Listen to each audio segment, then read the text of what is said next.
Please come to order. Welcome to night one of the October 2025 special town meeting. Everybody can find their seats. As you know, the lower part of the auditorium is reserved for town meeting members, and others can sit in the upper part of the auditorium. Please note your nearest emergency exits as you find your seat. Having been advised by the town clerk, Susan Galvin, that a majority of town meeting members are present, I hereby declare that a quorum is present for the transaction of business and the meeting is now open. The meeting will now come to order. I have been advised that pursuant to the law, the warrant was returned upon the town clerk on or before the 13th day of October by Constable William J. Neville.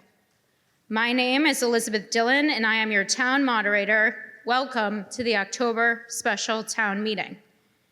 Please note, as always, if there are questions that arise or issues that you would like addressed, do not hesitate to contact me before or after the meeting, during a break, or via my email address, and I will endeavor to timely answer your questions or refer you to the correct individual who can do so. Should you have any questions or concerns about the proceedings at town meeting specifically, I ask that you do not hesitate to let me know. As a reminder, interrupting, save for appropriate points of order and points of privilege, is forbidden, and I generally discourage both booing and clapping, except for recognition for the service of town meeting members and other elected officials and participants as appropriate. Clapping can be permitted for that. Please remember that a majority of the people in this room are volunteers. And as always, please show the Milton town meeting members, elected officials, town employees, and Milton residents every due courtesy. As a reminder, you are asked to refrain from wearing fragrances. Should you be wearing a fragrance, please sit away from the sections nearest to the lobby entrance. As always, I look forward to working cooperatively with you all. And now, in keeping with our tradition, we'll start our meeting with the Pledge of Allegiance to the flag. Will those that are able please rise, stand, and join with me? I pledge allegiance to the flag of the United States of America and to the republic for which it stands, one nation, under God, indivisible, with liberty and justice for all. And if you're able, please remain standing so that our singers from the Milton High School Chorus can lead us in the national anthem.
Thank you very much to the Milton High School Chorus. That was beautiful.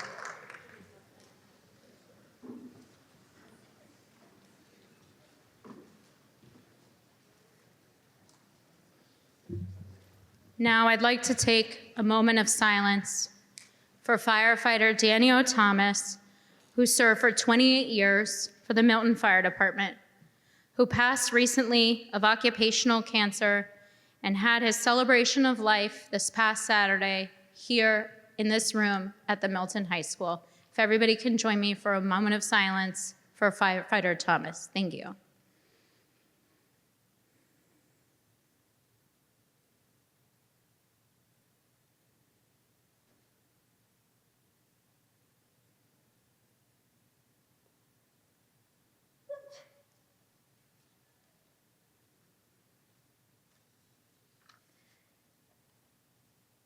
Thank you very much.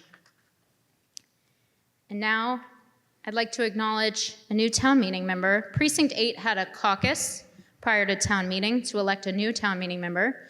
It is my pleasure to announce our new town meeting member from Precinct 8, Mr. Jackson Humphreys. Mr. Humphreys. Thank you, Jackson. Thank you, Mr. Humphreys. Mr. Humphreys was sworn in by the town clerk after the caucus and prior to the meeting.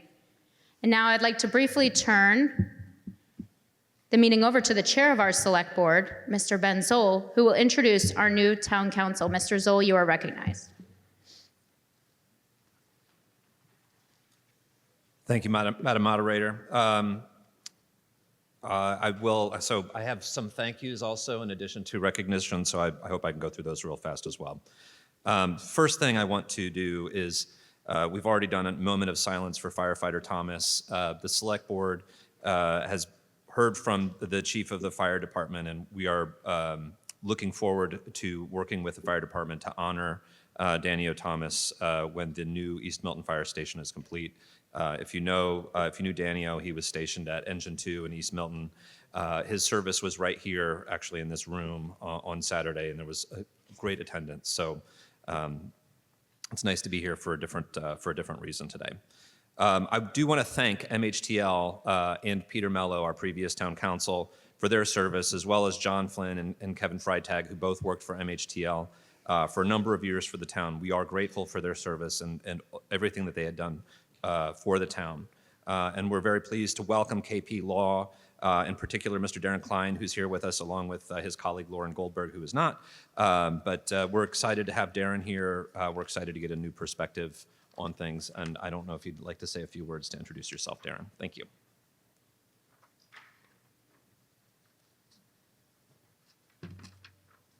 Good evening through the moderator. As you just heard, my name is Darren Klein from KP Law, and on behalf of my law firm, KP Law, we're thrilled to be here and honored to be the new town council for Milton, and we are very much looking forward to working with the select board, with the town administrator, and with all the very hardworking town employees and officials that do so much for this town and all of you as elected town meeting members. So I won't take up any more of your time, but it's an honor and privilege to be here tonight, and I wish everyone a very productive special town meeting. Thank you, Attorney Klein. Now I'd like to welcome our Congressman, Stephen Lynch, for a few words. Congressman Lynch, thank you.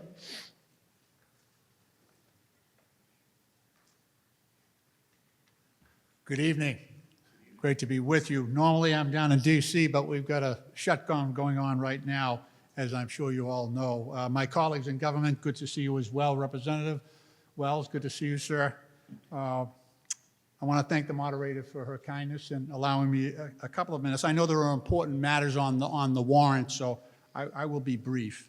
As you may know, this is the fourth week. We're in the fourth week of our government shutdown in Washington, D.C.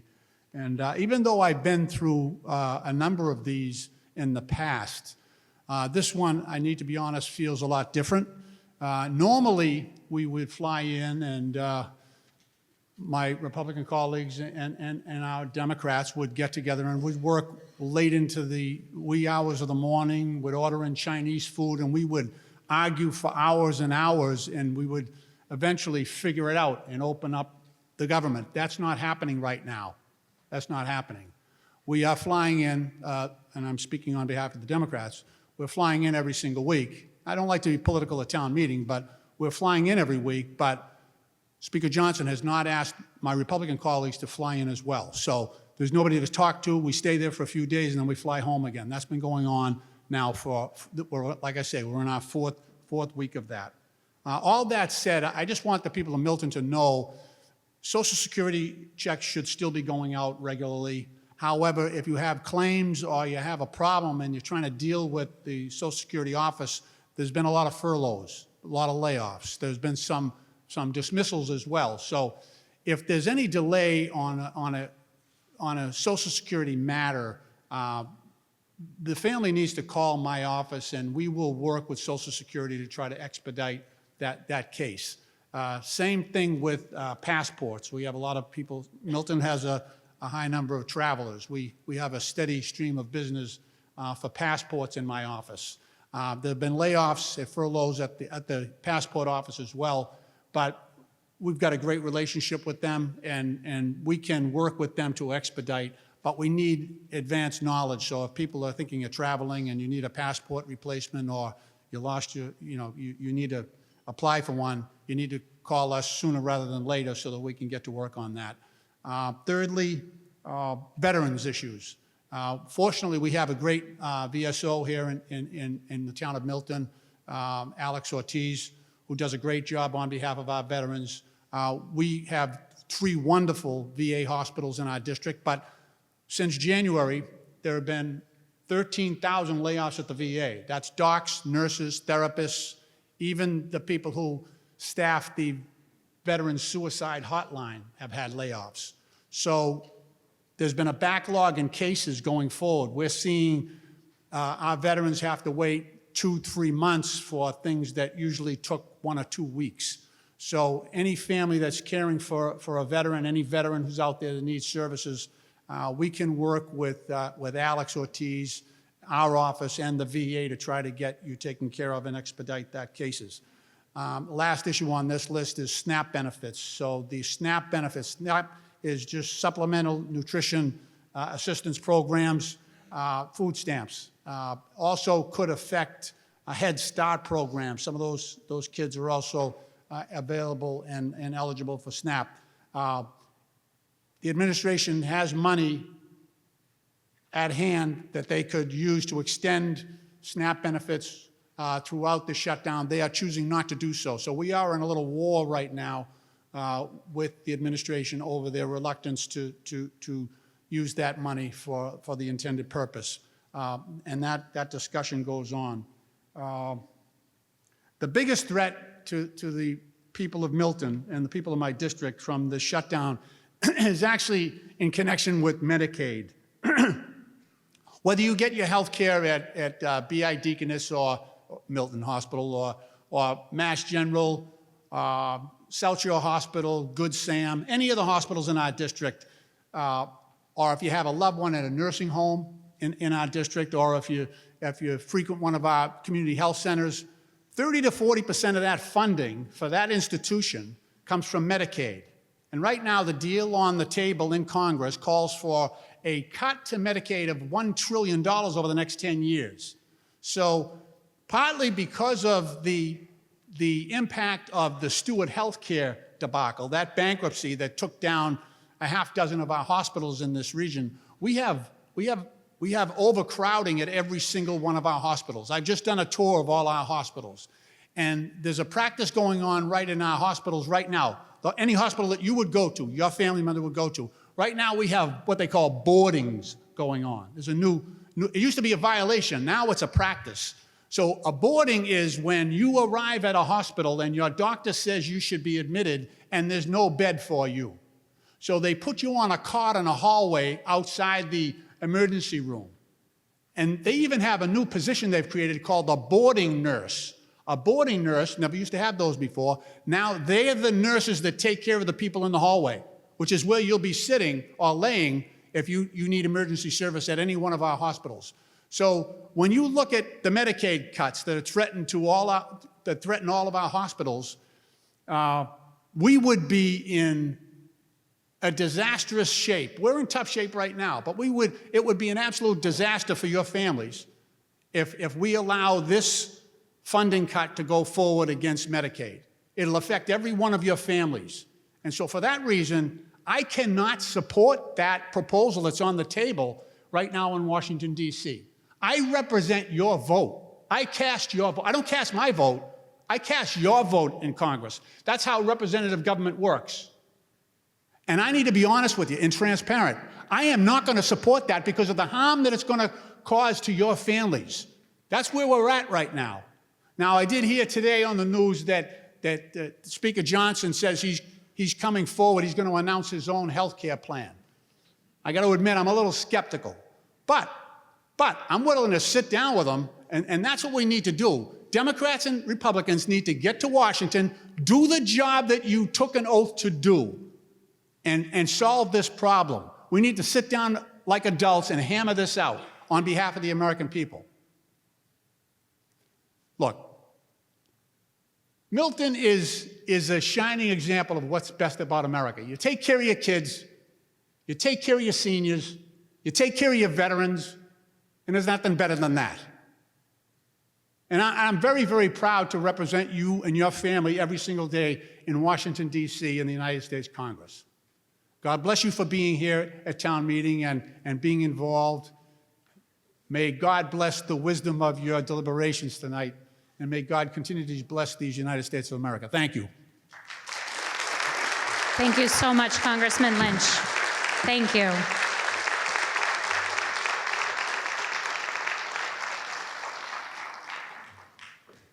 I have two quick updates. First, there is an upcoming special election on November 4th, 2025 for a position on the Select Board. Second, there's an East Milton Fire Station visioning session, on November 10th at 7 p.m. in the Milton Arts Center at 334 Edge Hill Road. So you can mark your calendar for those things. Okay, before proceeding with the business of the meeting, there are certain preliminary matters that must be taken up. First, permission has been requested for certain members and personnel of the school committee, planning board, board of health, and other boards, committees, and departments who are not town meeting members to sit on the floor with other members of their respective boards, committees, and departments, with the understanding, of course, that they will not vote. Hearing no objection from the body, such permission will be and hereby is afforded. Permission is hereby granted to Milton Access Television to televise these proceedings. Please note that there are 2 side aisle microphones, each with a few seats at the front row, reserved for those waiting to be recognized to speak, or otherwise with permission of the moderator. And in order to increase efficiency, should you wish to speak, please come down to the microphones as soon as you are aware of your desire to speak. If you are unable, for any reason, to proceed to the front of the room, please alert myself.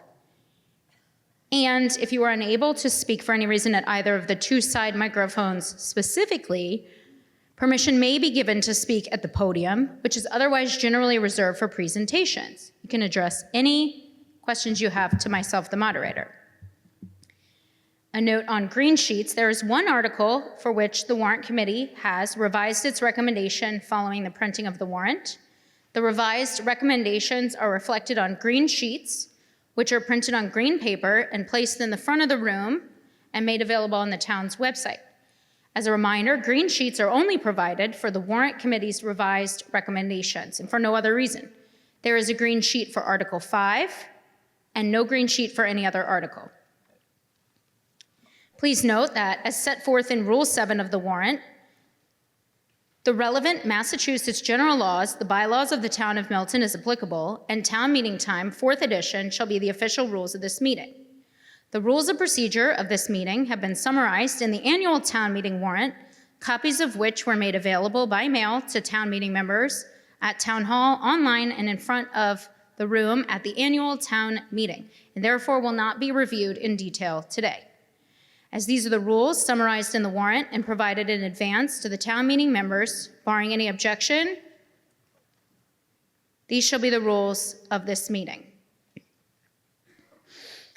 As a reminder, this meeting shall use the electronic voting system established by the prior town moderator and the town meeting, and accordingly, no voice shall be held except as otherwise indicated by the moderator. Except as indicated by the moderator, the vote shall be displayed as recorded by the electronic voting system. In the event that 7 members stand in their place, the moderator will display the results of the vote by the town meeting members' names for all electronic votes. Time will be given for members to stand, and should there be any issues or concerns with standing, please let me know. As a further reminder, as I mentioned, there are microphones made available to you on either sides of the room. Individuals who are not town meeting members wishing to speak are requested to kindly inform the moderator, and permission may be granted to registered voters in the town. Please note that at this time, and pursuant to Rule 14 of our warrant, speakers are strictly limited to 10 minutes without prior permission by the moderator for additional time, which is largely reserved for town employees, members of the boards and committees providing presentations. The moderator shall keep the time, and questions about the time may be directed to the moderator. As I previously stated, we have in place electronic voting. Mr. Mallett, the town's IT director, will operate the electronic voting system. At the conclusion of an article's discussion, rather than calling for your voice vote, I will call for an electronic vote. All those in favor of the motion shall press the yes button. All those opposed shall press the no button. Those who are abstaining may press nothing or press the abstain button. Please do not press any other buttons. You will have 45 seconds to vote. You may change your vote at any time during those 45 seconds. At the end of that time, I will announce that the vote has been closed and the results will be displayed. I will read the percent and the numerical vote so that the town clerk may record them for the record. As is customary, I will include only the yes and no votes for the vote total. I will let you know when a 2/3 vote is required. At this meeting, the only article which requires a 2/3 vote is the 9th and final article. We will now run a test vote for the electronic voting system. Are there any questions before we begin? Seeing none, we will vote. Night 1, test question. Did you buy discount candy the day after Halloween? Do you? Yes, A, no, B, C, abstain, or you can press nothing.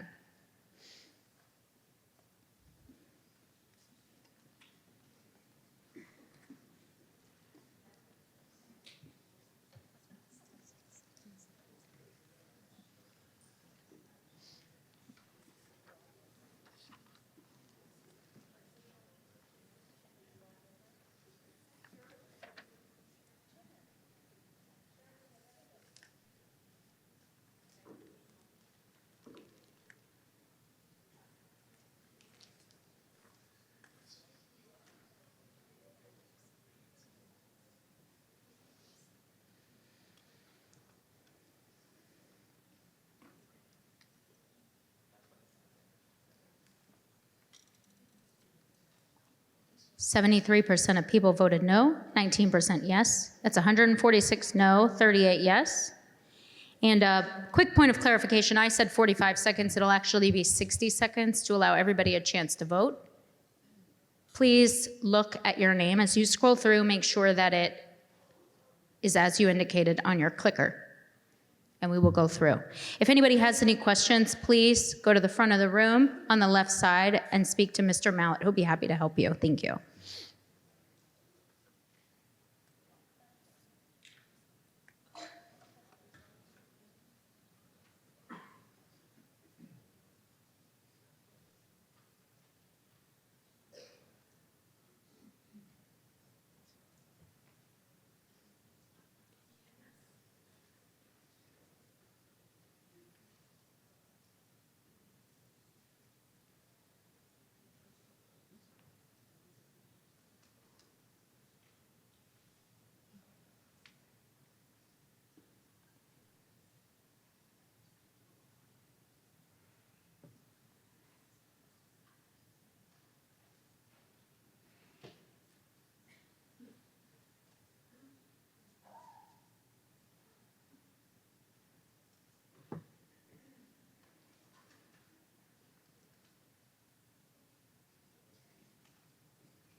I appreciate everyone's patience. Again, if anybody's having any trouble, please go see Mr. Mallett in the front left of the room.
Perfect.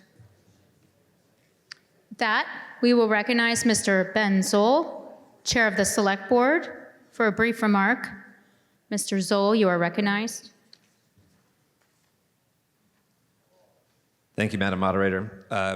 Don't have too much to say this evening, but I do want to call out some folks that have been instrumental to making this evening possible. First and foremost, our moderator, Liz Dillon, thank you very much for all of your work. The Warrant Committee and the Chair, Jay Fundling, thank you very much for all of the effort that you've put in tonight. I want to acknowledge the Town Clerk, Sue Galvin, and her fabulous staff. Also, Rob Mallet over there, making sure everyone can vote. Thank you to all of you for being here. And finally, thanks to Milton Public Schools for the use of this building. As I alluded to earlier, the public schools here really do go above and beyond for different activities and needs throughout the town, so we're very grateful for them. The final thing I'll add is this. We're all here tonight because we love this town. We're all here tonight because we want to make this town a better place. Some of us have different opinions about what that looks like and what that means, but let us not doubt the sincerity of everyone here tonight in their efforts to try to make Milton the place that they think would be the best place to have their children, their grandchildren, and future generations that we don't know grow up in. So I would echo the moderator's request that we show each other the respect and decorum that's required for a meeting like this. And I think if we do that and we use everyone's time judiciously, we may even be out of here in one evening. So thank you very much. Thank you, Chair Zoll. And with that, we will begin with the presentation by the Chair of the Warrant Committee, Mr. Jay Fundling. Mr. Fundling, you are recognized. Thank you, Madam Moderator. My name is Jay Fundling, Town Meeting Member Precinct 3 and Chair of the Warrant Committee. I don't have a presentation so much right now, but I do have some things to say. I would like to say you'll see me up here speaking several times tonight. When I'm up here speaking, I'm not speaking for myself. I'm speaking as much as I can on behalf of the Warrant Committee, who you see seated at the table to my right, your left. Some of you new members or not so new members may be wondering, what is the Warrant Committee? What do they do? The Warrant Committee is fundamentally an advisory body to town meeting. There are 281 elected town meeting members. It's not necessarily practical for all 281 residents to dive deeply into every article, so the Warrant Committee's role is to collect the relevant information, share it with you, and make our best recommendation. Our information to you is mostly contained in our comments printed in the warrant. For every article, you'll see comments in italics. That's us conveying information to you for how we made our decision and how you can make your decision. I will also be speaking briefly to each article unless there's another speaker speaking to it. I do want to respect your time. However, if my coming up here and speaking for a couple minutes can avoid a much longer Q&A session on the floor, or if it just makes you more informed and more confident about the question in front of you, then I hope it's worth it. I'll tell you a little bit about how we did our job in preparation for this town meeting. For each article in this warrant, the Warrant Committee assigned 2 members to become the experts on that article. So we could be sure that every single article on here had at least 2 members of the Warrant Committee who dug into it, investigated it closely. If I'm ever stumped on an article tonight and I'm consulting with my colleagues, that's why. For some of you longtime warrant readers, you might notice something a little bit different about this warrant, that the recommendations from the Warrant Committee are not as long. Often in the past, you would have the article and then the recommendation, if it was identical to the article, would be printed again. This time, it's much shorter. When the Warrant Committee's recommendation is identical to the article, it just says, recommended that the town vote to approve the article as printed in the warrant. It's short, it's to the point, hopefully it doesn't confuse anybody. Instead of having to read it twice, look for any differences, you just know, okay, the recommendation is the article as printed. When the Warrant Committee has a different recommendation, you'll see that in bold, and we'll point that out. That's most of what I had to say. Aside from that, I would just like to say that every single person in this room has other things we could be doing tonight. But I want to thank every person in this room for coming out and participating in our town democracy. Thank you. Thank you, Mr. Fundling. I would like to also point out that for several of the articles, some version of those articles has been previously before town meeting. So to help guide the discussion, I asked town council to please provide some thoughts about the appropriate scope of the discussion. Attorney Klein, if you would. Attorney Klein, you are recognized. Thank you. Thank you, Darren Klein, KP Law, through the moderator. I did very quickly I tried to go off the cuff earlier, but I did want to thank the select board for your confidence and your appointment as town council. So I did want to just say that real quickly. Regarding what the moderator had introduced, the moderator and I have discussed the scope of the warrant before you this evening. Obviously, the main purpose of tonight is to give all of you elected town meeting members the opportunity to discuss, debate, and vote on the articles that are before you.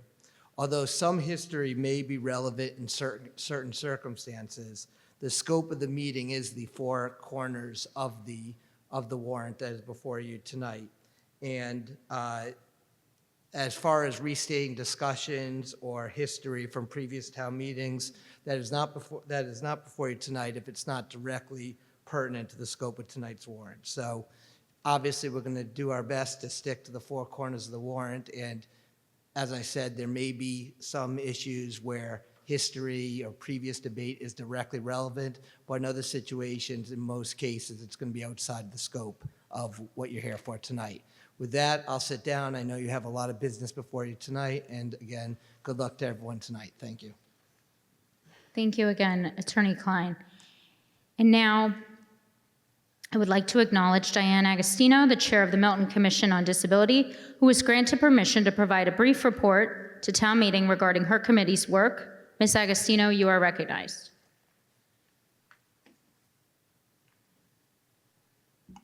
Thank you very much, Moderator Dillon. Diane DiTullio Agostino, Precinct 9 Town Meeting Member and Chair of the Commission on Disability. This may be the first time the Commission on Disability has actually presented prior to any articles, and I hope that you'll take this information to heart. And on behalf of the Commission, we greatly appreciate any help you give to any residents of Milton or elsewhere, employees, residents, visitors. Milton, we can start with the Suffolk Resolves House. Milton residents, I'll let her get the presentation up. Milton residents have made many historical impacts and many positive impacts on the rights of citizens and on how our lives are lived. Suffolk Resolves House is on Canton Ave. It's where the Suffolk Resolves was signed in 1774. It's considered the forerunner to the Declaration of Independence. Who doesn't want to be independent? Who doesn't want to be respected? Who doesn't want to be included in everything that happens in Milton, if they so choose and when they're able to do so? The next picture is the infamous resident of Milton. He was born on Adam Street. Some of you may know, but some of you may not know. President George Herbert Walker Bush came to Milton in 2009, I think it was, because in 1924 he was born and he gave us the legal rights, or gave disabled individuals the legal rights under the American with Disabilities Act. The American with Disabilities Act was signed into 1990 and amended in 2008. Everyone in this room is either over 50 or knows someone who is over 50. And we each have different situations. We're all sitting here right now. Some of you may be perfectly healthy with absolutely no concerns for cancer or anything like that. And as we just honored firefighter Darnio Thomas, he lived to save our lives, to fight for us. He passed far too soon of occupational cancer. And when you read in the warrant to please refrain from fragrances, we have residents, when this first started coming up, who have multiple sclerosis, they have asthma, they have migraines, These are very serious disabilities that impact them. And we can't thank someone like firefighter Danio enough. And in fact, there is a new earlier testing blood test for firefighter cancer, occupational cancer, that the commission will hopefully work to have Milton provide to all our firefighters because it detects it earlier. All of us these days have a smartphone. And yet today there was an emergency and the first responders did not know. So if anyone has an iPhone, if you can please go to the, let me find it. The app that has a white background and a heart on it. It looks like that. Every first responder, if you set it up correctly, can open up your phone to find out what medical needs you have. So if you have elderly parents who have an iPhone, you can set it up for the first responders to know who to call if your elderly parents, are unable of speaking for themselves. So you go to your contacts. Were you able to get the next picture? You go to your contacts, and at the top is your own personal contact. And then you go to your profile, you hit your picture, and that's where you can turn it on. So you don't have to, the first responders don't have to unlock the screen. They can simply see what your medical information is. And once they have that, it also, if you have an emergency or say you have a bleeding disorder, a blood disorder, and the Canton Special Blood Mobile is racing to Milton because you've been in an accident, they'll be able to look right at that to know better. So I really hope that you can fill in your medical ID, just put as much or as little as you want, and also share that information with others. Tonight's presentation was not going to have a happy ending. However, because of this emergency incident that happened in a neighboring town, we learned about, the next one, the Massachusetts State 911 free service. So you've heard me in the past talk about with the commission about Smart 911. The town was paying for that. They stopped paying for that. The police department got a new program. They were flagging things in their computer program. But after calling to get a copy of the police report, I noticed on the website for the other town that they had this free service. So I contacted the state. And sure enough, it's very simple for anyone to just go on the website, and the commission will be working with the Milton Police Department, the fire department, any ambulance that should come to Milton, so that they'll know if someone has filled in this 911, I think it's the next two, 911 disability indicator from a landline, a wireless, or a VoIP. It's your individual record. So the good news to all is we don't need to do more research. We don't need to spend any more money. It's something that Milton has available to do, and I've already submitted my own. So that was the good news.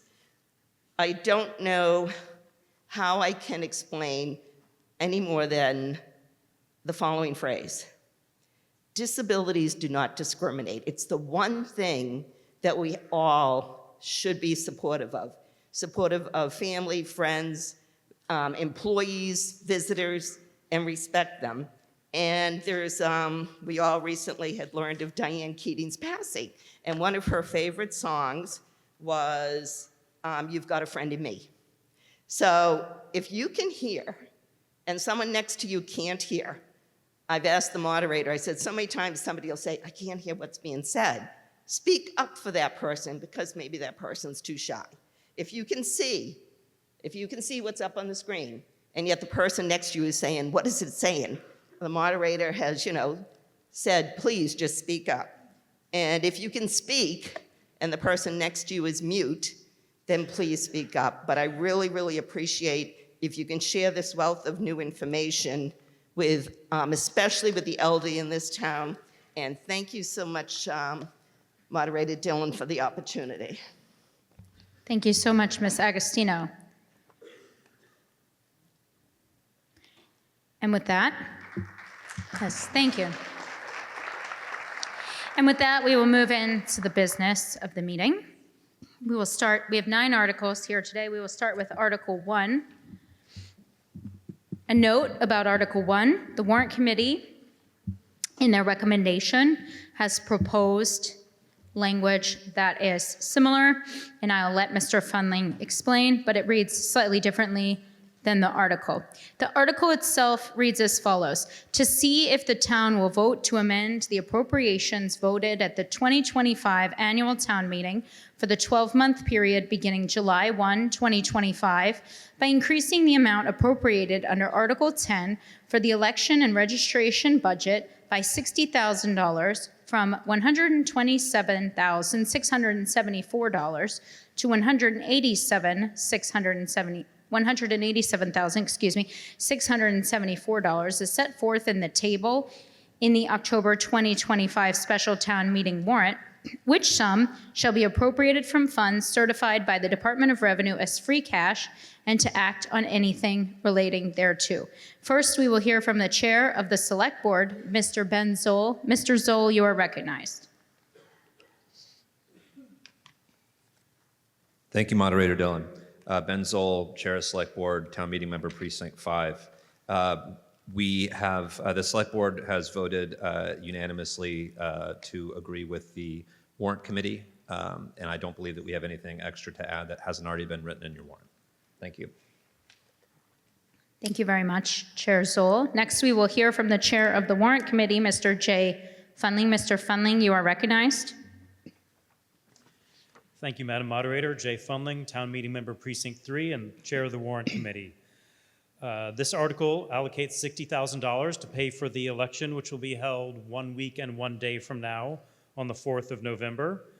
One thing to know about this article is that the election will be held next Tuesday on the 4th of November, and the town will have to pay for that election. This article is allocating money to pay for that election so that it's in the proper budget. If voting yes or no on this article will not prevent the election from happening, voting yes on this article means we have the proper money in the proper budget. If this article does not pass, we'll have to scramble and get money from a different budget. Thank you. Thank you, Mr. Fundling. We will now open Article 1 up for discussion. Does anybody wish to be heard on Article 1? I see no movement. We will now open Article 1 for a vote. As a reminder, the motion on Article 1 is the recommendation of the Warrant Committee. This is a majority vote. I'll read it again. The recommendation of the Warrant Committee is that the town vote to amend the appropriations voted by the annual town meeting for the 12-month period beginning July 1, 2025, under Article 10, as referenced in the table set forth in the October 2025 special town meeting warrant, and that to meet said appropriation, the sum of $60,000 be appropriated from funds certified by the Department of Revenue as free cash. And again, this is a majority vote.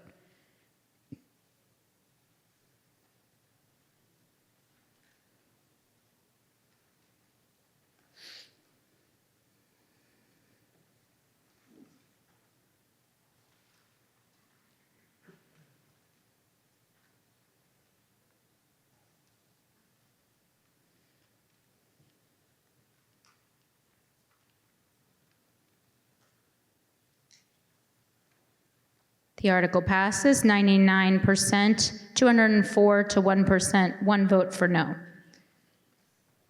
Okay. Moving on to Article 2, to see if the town will vote to accept Massachusetts General Laws, Chapter 40, Section 57, and to amend the general bylaws by inserting the following new chapter, number, denial, revocation, or suspension of local licenses and permits, as set forth in the October 2025 special town meeting warrant, and to authorize the town clerk to assign or amend chapter and section numbers and titles, and to act on anything relating thereto. First, we will hear from the Chair of the Select Board, Mr. Zoll. You are recognized. Thank you, Madam Moderator. Ben Zoll, Chair of Milton Select Board, Precinct Member, Town Meeting Member, Precinct 5. We have voted unanimously to support this. We concur with the Warrant Committee and their recommendations. And I have nothing further to add on this subject. Thank you. And Mr. Fundling, on behalf of the Warrant Committee. Thank you, Madam Moderator. Jay Fundling, Town Meeting Member Precinct 3 and Chair of the Warrant Committee. Article 2 allows the town to deny some permits to people who are behind on their property taxes. A typical example might be if someone is behind on their property taxes and they apply for a building permit to add on to their house, that permit could be denied until they catch up on their taxes. The treasurer of the town has asked for an article like this as another tool to try to get people to pay their taxes. The whole town came together last year and voted to approve an override to increase taxes on ourselves to pay for the services that the town provides. As such, we should make sure, since we're so dependent on property taxes, we want to make sure that everyone is paying the appropriate amount of property taxes. This article does have avenues for appeals if someone is affected by it. Also, you might look at this and you might say it's a page and a half of legal language. Maybe you're looking at it and you're saying, why does it have words about open burning permits? Why does it have words about fishing and hunting licenses? Can we change those? I don't want to speak for town council, who may be called upon if one of you have a question like that. But in general, this is accepting a state law. When we accept a state law, in general, you've got to take the wording as the state law provides. If someone really wants to ask for a change, we can get town council's approval. But in general, the wording in front of us is the wording that the state approves, and will give the town treasurer another tool to collect unpaid taxes. Thank you. Thank you, Mr. Fundling. We will now open Article 2 for discussion. Does anyone wish to be heard on Article 2? Okay. Again, I see no one moving, so we will open up the vote. The motion on Article 2, which is a majority vote, is that the town vote to accept Massachusetts General Laws, Chapter 40, Section 57, and to amend the general bylaws by inserting the following new chapter, number, denial, revocation, or suspension of local licenses and permits as set forth in the October 2025 special town meeting warrant, and to authorize the town clerk to assign or amend chapter and section numbers and titles, and to act on anything related thereto. And this is a majority vote.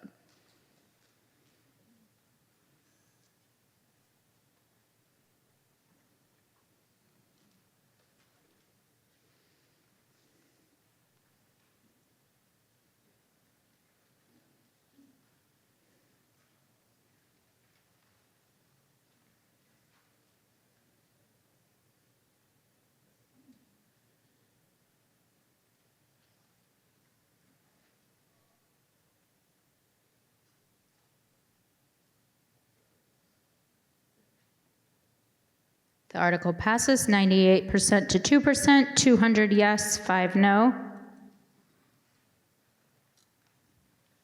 Moving on to Article 3, to see if the town will vote to accept the provisions of Massachusetts General Laws, Chapter 60, Section 3D, to establish an, quote, aid to elderly and disabled taxation fund, end quote, and a, quote, taxation aid committee, end quote, to consist of the chair of the Board of Assessors, the town treasurer, and 3 residents to be appointed by the Select Board, and to act on anything related thereto. Mr. Zoll, you are recognized.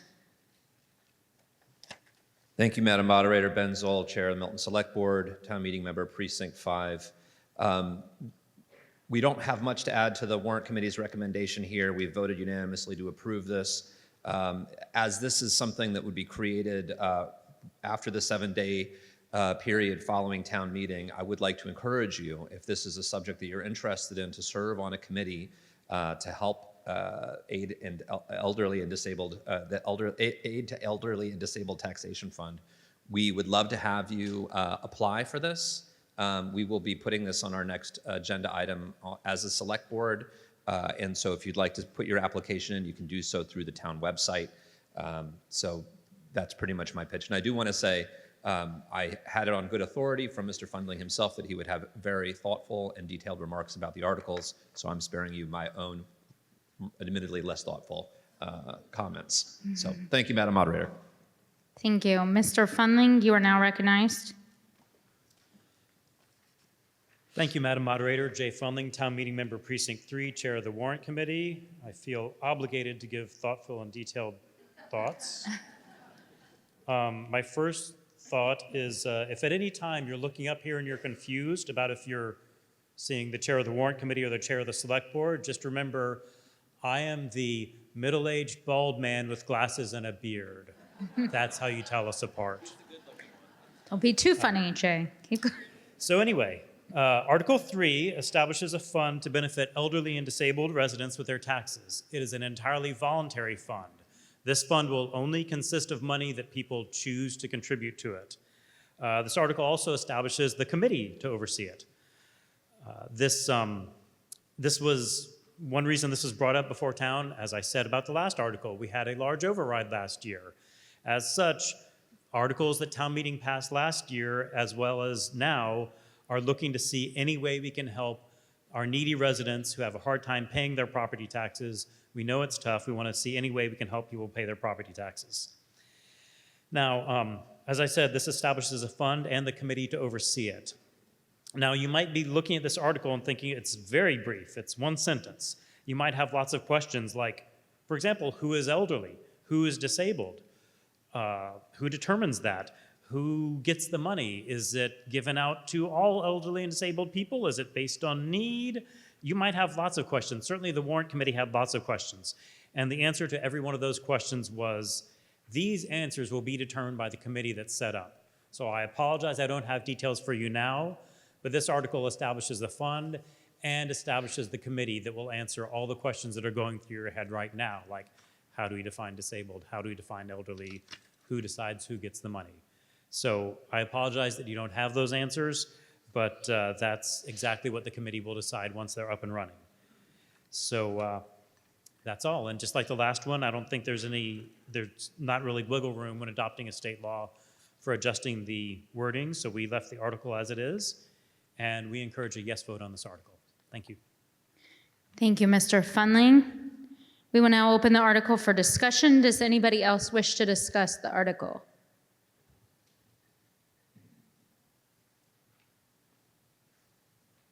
Sir, you are recognized. Leroy Walker, Town Meeting Member, Precinct 10. Jay, this might fall in the category of what the committee would determine, but the question is, would the committee determine who could contribute, who might not be able to contribute? Could out-of-state individuals contribute? Could out-of-non-residents contribute? Is there any limit on the amount that could be contributed? Could nonprofits contribute, and so on and so on? Thank you. Thank you, Mr. Walker. Mr. Fundling? Thank you, Jay Fundling, Town Meeting Member, Precinct 3, Chair of the Warrant Committee. I don't want to put Town Council on the spot. I don't know if you have other thoughts on this. I will say that, our first answer is we think that'll depend on the committee that's set up. We did ask specifically, is it possible for the town budget to contribute to this? And we're not saying that's going to happen, but just testing the outer limits of what could happen. We asked if that was possible. We were told that was possible. I will, as I said, we had 2 experts on this article. I will see if I'm getting flagged down by my experts. I am not. So nothing further on that unless Town Council has something to say. Town Council? Thank you, Mr. Fundling. Attorney Klein?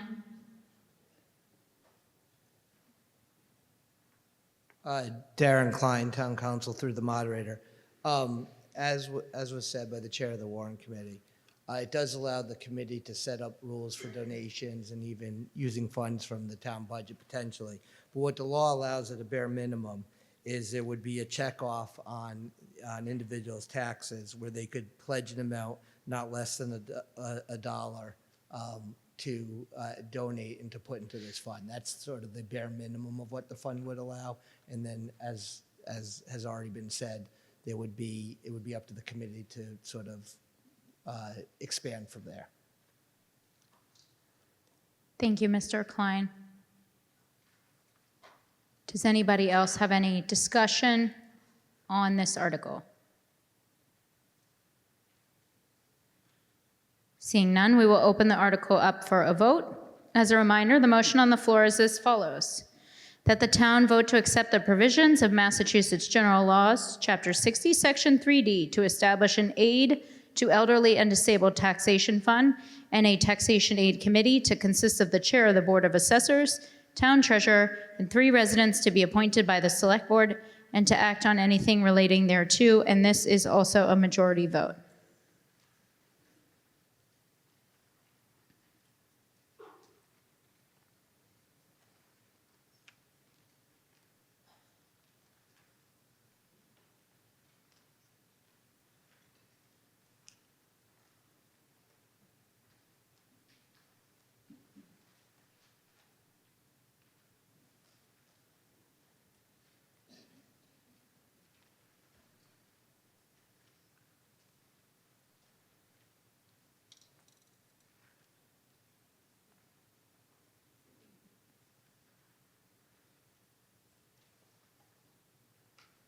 That's 96% yes, 197 votes yes, 4 votes no. The article passes. Now we will move to Article 4. Article 4 reads, to see if the town will vote to authorize the Select Board to adopt community-wide greenhouse gas emissions reductions goals in alignment with the limits set by the Massachusetts law and to measure progress towards these goals by updating the town's greenhouse gas emissions inventory no less than once every 5 years, and authorize the Select Board to direct relevant boards, committees, and departments to proactively pursue fiscally responsible actions, investments, and policies to achieve the goals mentioned above and increase the town's resilience to the detrimental effects of climate change and to act on anything related thereto. This article was submitted by the Climate Action Planning Committee. Accordingly, we will hear from the chair of the CAPC, Mr. Alex Hasha. Mr. Hasha is coming down, and when he comes down, he will be recognized.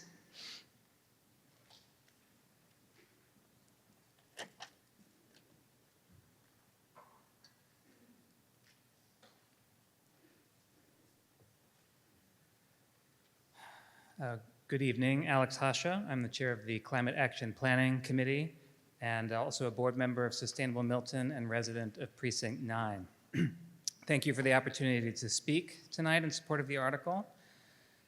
And the Warrant Committee's, if you could move on to slide 2, the Warrant Committee's report provides a straightforward and focused case for approving this article, and I want to take just a few moments to give you a bigger picture on how it fits into the broader effort to respond to climate change in Milton, in Massachusetts, and beyond. The 2021 Climate Roadmap Act in Massachusetts sets statewide greenhouse gas emissions limits based on the international goals of the 2015 Paris Agreement, targeting a 50% reduction from 1990 levels by 2030, a 75% reduction by 2040, and net zero carbon emissions by 2050. Next slide, please. On the Climate Action Planning Committee, our mission is to advise and engage the Milton community on how to reduce emissions and mitigate the damaging impacts of climate change. And we were charged by the Select Board in 2023 to develop a climate action plan that lays out a roadmap for reducing community-wide emissions in alignment with these targets of the Roadmap Act. And this year, we have completed a draft plan, and we're shifting our focus to engaging residents for their feedback and identifying steps to get the ball rolling. In particular, we need to gather and organize resources that will allow the town to begin implementing the plan, and this article will help us do that. Next slide, please. But first, what does reducing greenhouse gas emissions mean in practical terms?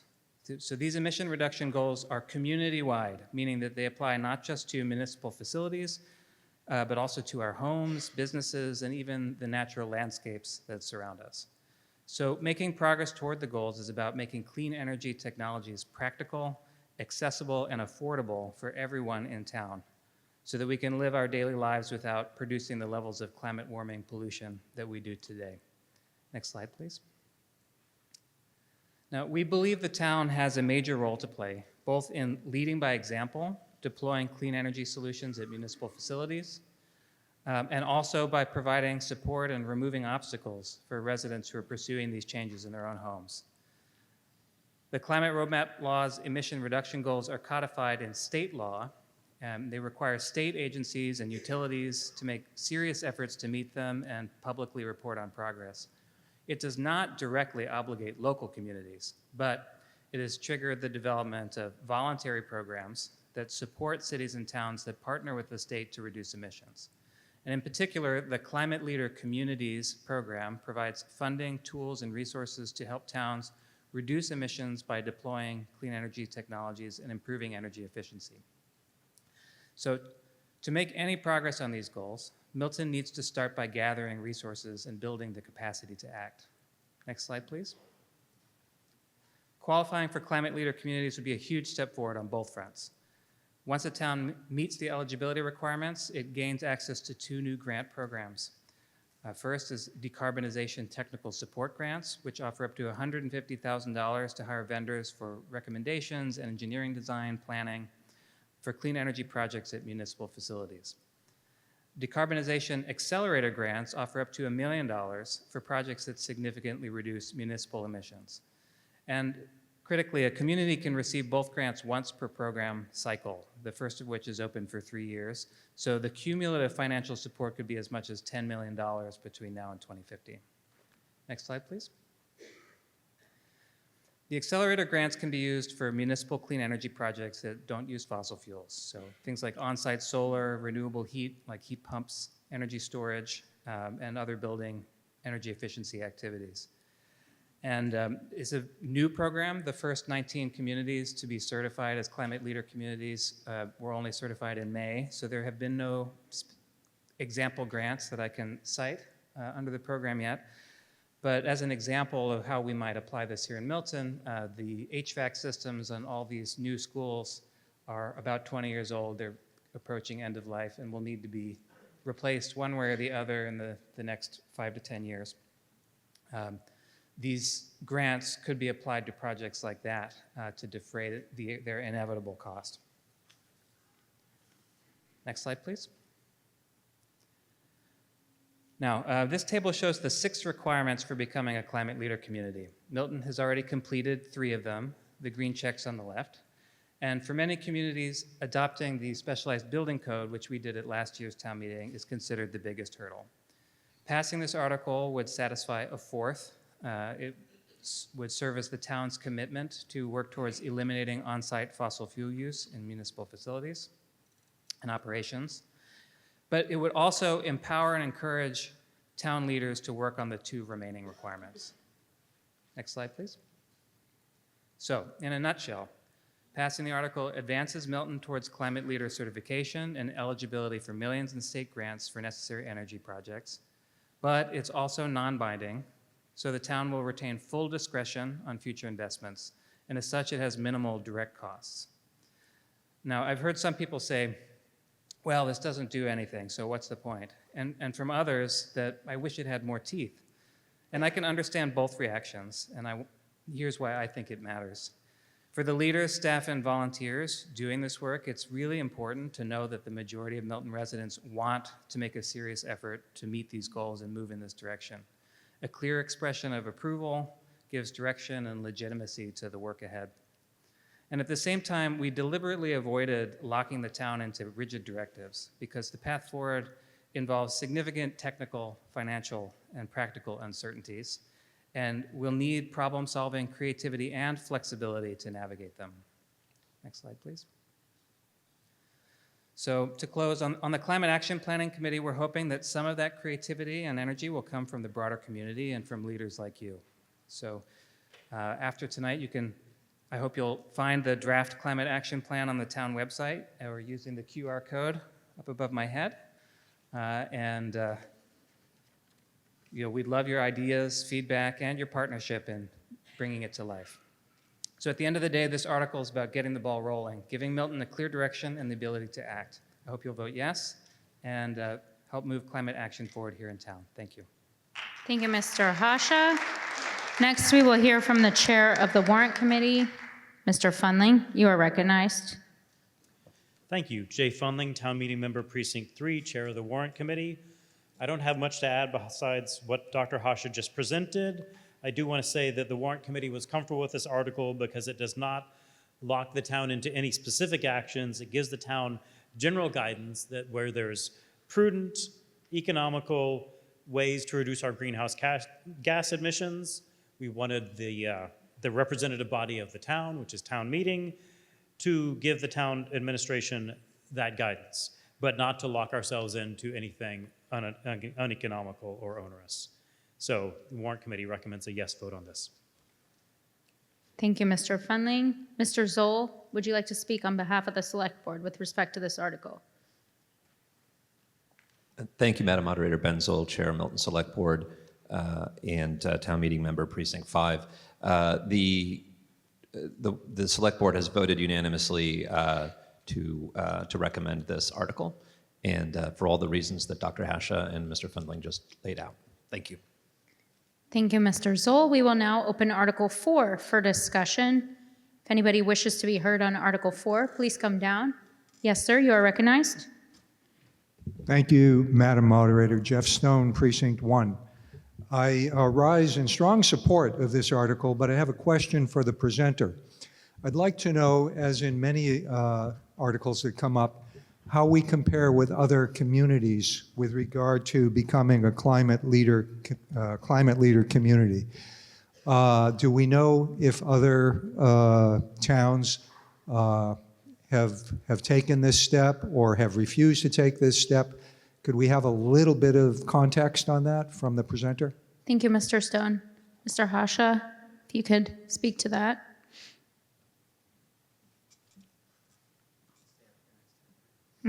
That's okay.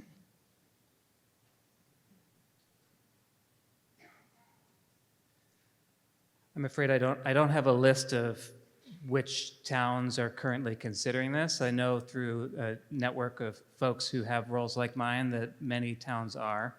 There are 19 towns in the initial group that achieved certification in May of this year. Thank you. Does anyone else have any comments, questions regarding this article? Okay, great. Seeing none, we'll open the article up for a vote. Again, this is a majority, and the motion on Article 4 is that the town vote to authorize the Select Board to adopt community-wide greenhouse gas emission reductions goals in alignment with the limits set by Massachusetts law, and to measure progress toward these goals by updating the town's greenhouse gas emissions inventory no less than once every 5 years, and authorize the Select Board to direct relevant boards, committees, and departments to proactively pursue fiscally responsible actions, investments, and policies to achieve the goals mentioned above and increase the town's resilience to the detrimental effects of climate change.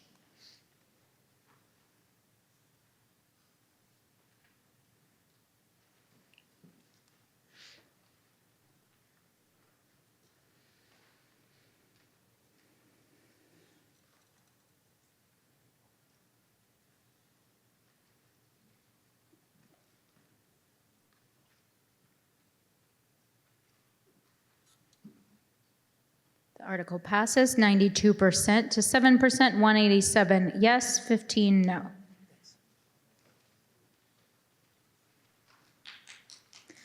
Okay, I don't love clapping, but moving on to Article 5, which reads, to hear and act upon the report of the Master Plan Implementation Committee and to see if the town will vote to establish a standing Master Plan Committee, a successor to the Implementation Committee with a term and charge as set forth in the October 2025 Special Town Meeting warrant, with reporting requirements as set forth in that warrant, membership as set forth in that warrant, appointments made as set forth in that warrant, and to see if the town will vote to transfer the remaining balance of the appropriation for the Master Plan Implementation Committee approved in Article 11 of the 2025 Annual Town Meeting warrant to the Master Plan Committee and to act on anything relating thereto. A note on Article 5, the Warrant Committee revised their recommendation to town meeting since the warrant was printed. The revised recommendation is as set forth on the green sheet, which has been made available to you at the front of the room and which was posted on the town's website. The recommendation, which Mr. Funding can explain, is the same as the previous recommendation as printed in the warrant, with the exception of item 3 under the charge of the Master Plan Committee. and the revised recommendation of the warrant committee will be the motion before town meeting. This article was submitted by the Master Plan Implementation Committee. Accordingly, we will hear from the chair of the MPIC, or the MPIC, Ms. Cheryl Tagayas. Ms. Tagayas, you are recognized.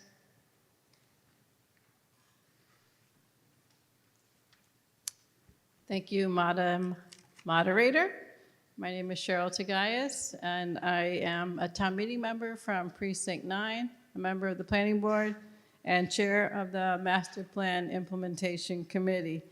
First, I wish to thank my fellow committee members who I'd like to name: Elaine Benson, Dick Burke, Regina Campbell Malone, Megan Haggerty, and Tabor Keeley. This committee has been in existence for 11 years, so I would also like to thank former committee members, town staff, other boards and committees, and residents for their input and efforts at implementation of our master plan. Next, please. This plan was adopted in 2015 after 2 years of work, a lot of public outreach, and a lot of contributions from many members of our community. The master plan is in 3 volumes. The implementation plan is in volume 1, and it is the core of the plan. It is organized around 3 general themes, then into 7 goals and objectives, and then further into 120 very detailed implementation strategies. Additionally, there are top 20 recommendations which feed into those. The plan also suggests who should lead the particular action item and potential partners. The goals and strategies in the plan are interconnected, and progress in one area may impact the potential for progress in another. There are multiple responsible parties assigned to the strategies, included boards, committees, and departments, and it requires collaboration across disciplines and jurisdictions.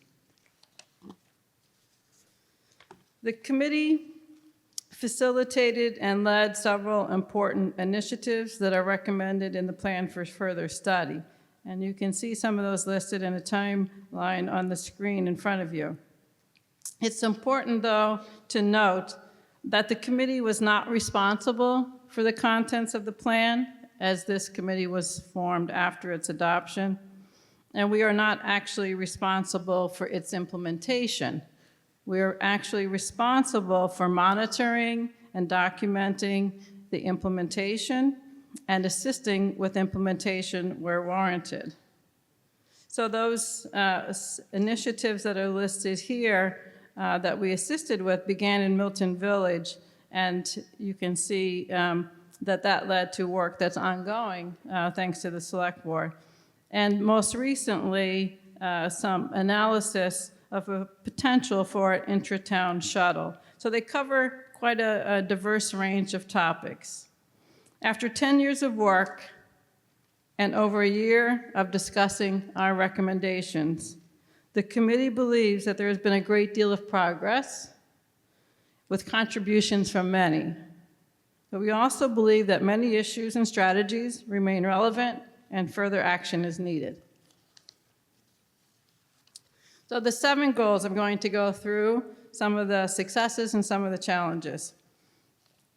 The CPA was passed a few years ago, and nearly $4 million in CPA funds have been allocated to date. This is under the Preserve Milton's Physical Character goal. So with those $4 million in funds, $1.6 million has been used for open space and recreation projects. Currently, an open space and recreation plan update is in progress, and a recreational master plan as well. 75 acres were moved to conservation, and then on the historic preservation side, the demolition delay bylaw was extended to 24 months, and a local historic district is being proposed for the annual town meeting in the next spring. Some of the challenges, though, under preserving Milton's character involve what does that actually mean for everyone. So for some, it is understood as opposition to change, or as opposition to multifamily or affordable housing, or as not welcoming to new residents. Another challenge is that Milton has minimal municipal land that's available for new or expanded uses. And there's a concern that restrictive historic preservation requirements could stifle redevelopment in Milton Village. So this gets to my point of successes on one hand could make for limits on progress and other goals. Next, please. So under the promote health and wellness goal, we have success thanks to wonderful efforts of our health department and a partnership for a healthy Milton in preparing the community health assessment and in their work now on a community health improvement plan. Also, their work with the opioid settlement funds that are being distributed. Also important to health and wellness was identified as connectivity and options for non-vehicle connection. That include the work of a bicycle and pedestrian master plan, and as I already mentioned, the recreational master plan that's in process. There's extensive expanded programming at the Council on Aging, and they are at capacity currently with what they can offer. While we had adopted the bicycle and pedestrian master plan, there's been little progress in its implementation. Air traffic volumes and impacts remain unchanged, and land space challenges for expanding recreational and social programming remain as well. Under the goal of improving housing and neighborhoods, mixed-use overlay zoning was passed for Milton Village and East Milton Square. Zoning and CPA funds for more senior housing at Winter Valley were passed. The Affordable Housing Trust is being funded. A memory care facility was approved.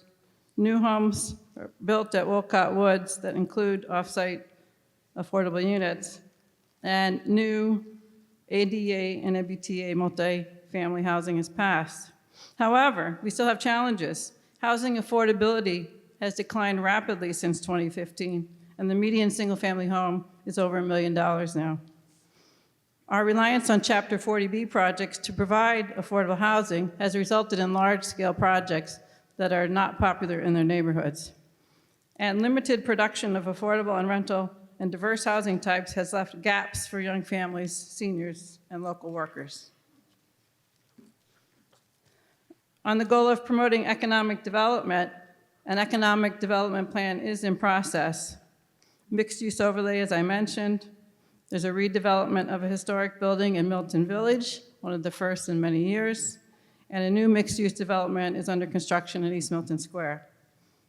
Challenges remain. We have just over 1% of our land zoned for commercial use, and just 3% of the property tax revenue is from commercial uses, a reduction from 3.8% in 2015. We've heard that we have a reputation for being unfriendly to business and new development, and there's been stiff opposition to proposed commercial projects and zoning. As I mentioned, we have limited land area for new growth, and we all know we have traffic impacts throughout town. Next. So success, or rather, the goal of improving transportation and circulation, we have some success as well. The Traffic Mitigation Committee, which completed its work 5 years ago and issued a very detailed report with recommendations. The town adopted a complete street program, which would allow for an integrated transportation network that is safe and accessible for pedestrians, bicyclists, motorists, and transit users of all ages and abilities. There's ongoing work with the Mass DOT projects for Randolph Ave, and I also, again, in this one is the bicycle and pedestrian master plan. Challenges remain. We have roadways experience high volumes of cut-through traffic, as we all know. There's been little to no implementation of the Traffic Mitigation Committee's recommendations or the Complete Streets Policy and the Bicycle and Pedestrian Master Plan. State and federal support is needed, as is funding.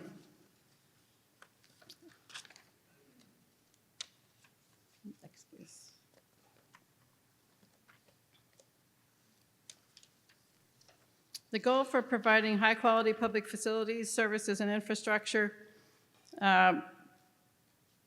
We have some successes here with our excellent public schools and the work of our school committee and school building committee, with our new fire stations and our fire station building committee, our bond rating, our enterprise funds, and our consolidated facilities department. Challenges remain. We have far more capital improvement requests than available funding.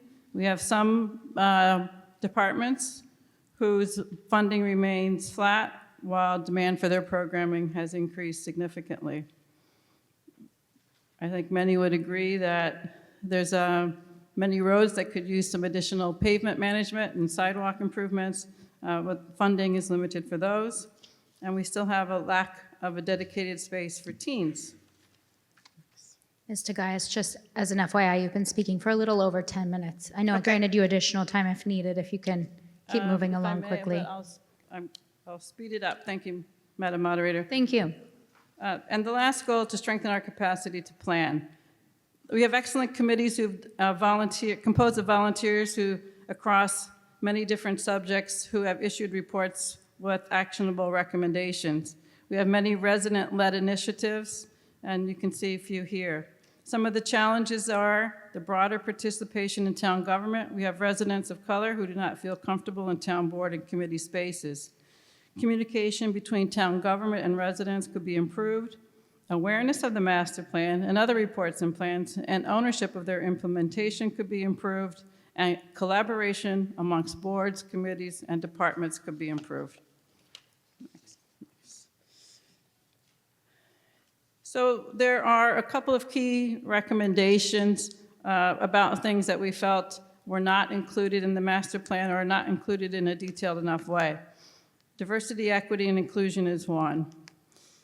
The Equity and Justice for All Committee report of 2022 informed our recommendations for master plan updates, which you can see above. The primary would be to adopt a townwide DEI policy and incorporate responsibility and accountability. Next. Similarly, the committee does not believe the plan adequately addresses climate change and sustainability issues. Input from Sustainable Milton and the work of the Climate Action Planning Committee informed our recommendations for master plan updates. You can see that again here. Next. And then I would like to highlight a few important topics. First, economic development. To deliver high-level services and with a reliance on residential property taxes, the town requires Proposition 2.5 overrides on a regular basis, as our warrant committee can speak to. The committee believes that the economic development plan that is underway should align revenue needs with land use regulations, transportation options, climate initiatives, and traffic congestion issues. Next, please. Next, housing and neighborhoods. Housing supply and affordability are deeply connected to environmental sustainability, transportation access, economic opportunity, and public health. Key recommendations you can see on the slide. Effective solutions will require integrated cross-sector collaboration. Next. Conservation land and recreation space are highly valued by residents. Municipal land is limited. The committee recommends that a comprehensive land use strategy be developed that balances conservation and recreation space with other municipal needs, and that specific plans be developed in the context of that strategy.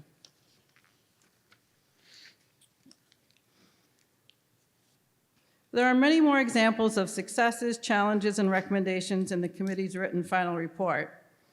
I'm not as advanced technology-wise, so we don't have a QR code, but we have the website here where you can find that final report. In conclusion, a master plan is not meant to be a static document, but rather a dynamic, aspirational tool that reflects our town's evolving needs. Its effectiveness is determined by how well it is integrated into zoning bylaws, capital improvement plans, and other related plans. Implementation requires sustained and collaborative effort from elected officials, appointed committees, town employees, and residents. Finally, the committee recommends the establishment of a master plan committee as detailed in the context of Article 5. Thank you. Thank you very much, Ms. Tagayas. And now we will hear from the Warrant Committee. Mr. Fundling, you are recognized, sir. Thank you, Madam Moderator. Jay Fundling, Town Meeting Member Precinct 3 and Chair of the Warrant Committee. The Warrant Committee recommends supports of this article as is amended by the green sheet that you received when you walked in the door. Just want to give a little history of how we got here. The Master Plan Implementation Committee's term is expiring this month. And so how did we get here? In 2014, Town Meeting established a Master Plan Implementation Committee at the request of the Select Board and the Planning Board. And I looked at that warrant just today, and I saw the Warrant Committee comment. The Warrant Committee specifically said in 2014, we want a committee to implement this master plan so that it does not sit on the shelf and collect dust. At the time, it was given a 10-year term. Now, a year and a half ago, at the annual town meeting in 2014, the term was extended from 10 years. It would have expired in October 2024. The term was extended from 10 years to 11 years. So at that annual town meeting a year and a half ago, the clock was ticking. At that point, we knew that the term of this committee would expire in 1.5 years. The deadline was coming. What would we do next? And so the proposal that you have in front of you is Article 5 is the answer to that question. What do we do next when this timeline expires, which was set up a year and a half ago? This replaces the Master Plan Implementation Committee, which has a limited term, as I said, 10 or 11 years, with a replacement committee with an unlimited term. It's similar to the makeup of the current committee. It'll have 9 members instead of 7, and it'll have requirements to report regularly to town meeting and others. I do want to address the green sheet that you got in. You might wonder, why did we have a green sheet adding just 6 words? And I'll tell you, this amendment was made by the Warrant Committee at a meeting Friday at noon, just 3 days ago. This amendment was made in response to a proposed amendment that the Planning Board Chair brought up at the Planning Board meeting the previous night. I do want to apologize if I got anything wrong. Obviously, if there's any misunderstanding, it's all on me, not on the Planning Board Chair. But I heard the Planning Board Chair say that an amendment such as this would be helpful in guiding the new committee, and so the Warrant Committee met the next day and added those words to our recommendation.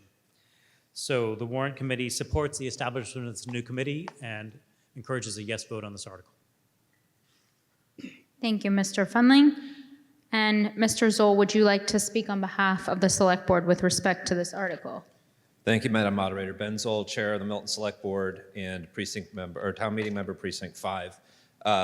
We voted earlier tonight to unanimously support the Green Sheet Amendment to this article. I think you've heard a lot about this, the important work of this group, and we believe that we should follow their advice in the creation of this Master Plan Committee. Thank you. Thank you, Mr. Zoll. We will now open Article 5 up for discussion. Yes. Ms. Hall, you are recognized. Good evening. Meredith Hall, Chairman of the Milton Planning Board. We have been meeting on this just for the last 2 weeks. And there seems to, well, first of all, I just want to say thank you to Cheryl and to the Master Plan Implementation Committee, first and foremost, for all of their work and for the many years of commitment to implementing and documenting where we are at the master plan. I also want to begin with introducing and welcoming our new Director of Planning and Community Development, Elizabeth Manning, who is with us this evening. So that's first and foremost very important to acknowledge both of these people here, and thank you again. But in the discussion around this article, there's been a lot of confusion by the Milton Planning Board. First of all, the planning board was not aware of this article until it was going to the warrant, going to print in the warrant. There was also confusion noted in the meeting from the warrant committee on Friday that the warrant committee was also under the impression that the planning board was aware of this article and made their recommendation under the assumption that the planning board was involved with this process. The planning board has concerns about elements of this. While we are grateful for this report, all the recommendations, but there are elements of this article and the formation of an entirely new committee, and most particularly that this would be a committee in perpetuity. And what would that mean and the ramifications in going forward? The planning board would like to ask that we consider such action, that such action would be consistent with the Mass General Laws, Chapter 40, Section 81D, which determines how master plans are created, how the updates to the master plan, and how the extension of an implementation committee is determined.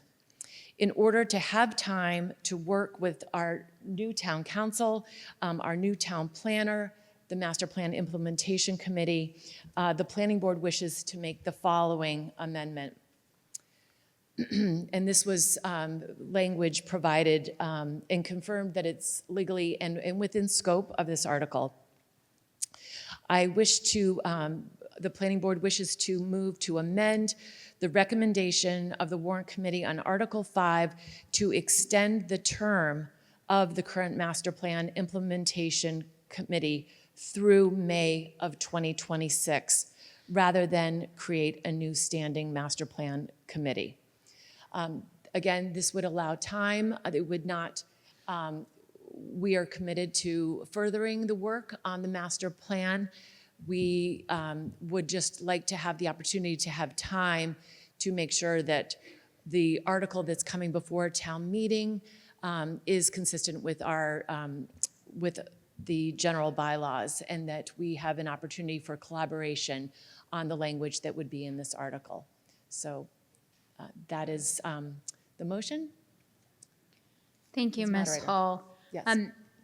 I have very few copies. Concerns have been raised in the past about inability for people to see the actual projected screen. So if anybody has any difficulty, we did not print them out for everybody because it's a waste of paper and ink. However, I have some copies which I'll make available in the front of the room. Does anybody else wish to, oh, excuse me. We will now entertain Ms. Hall and the planning board's motion to amend. May I please hear from the MPIC, Ms. Tagayas, and I'll make these available in the front of the room. I'm sorry, yes. You're correct. Thank you. Thank you. Do I hear a second? Thank you. Okay, Ms. Tagayas. Thank you. The planning board has had discussion of this article for its past 2 meetings. The article came together in August, in early August, when we became aware that we actually needed an article to deliver our report to this town meeting. And we had been talking about our recommendations.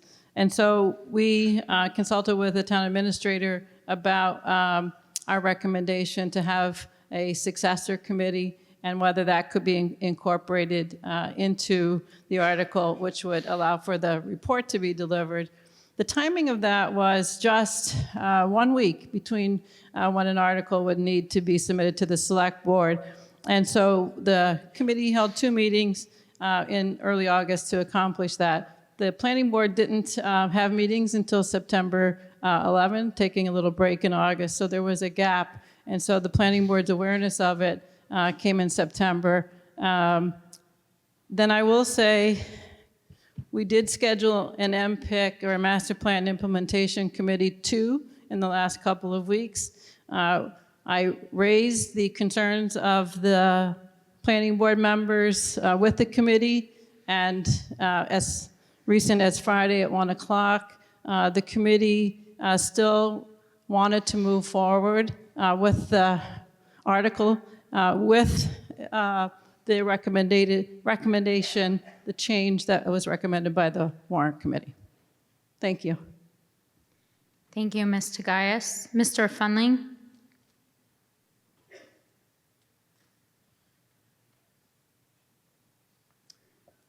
Thank you, Jay Fundling, Chair of the Warrant Committee, Town Meeting Member Precinct 3.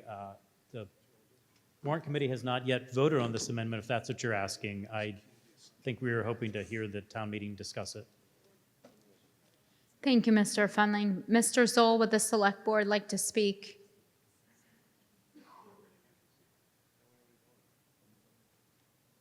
Oh, wait a minute.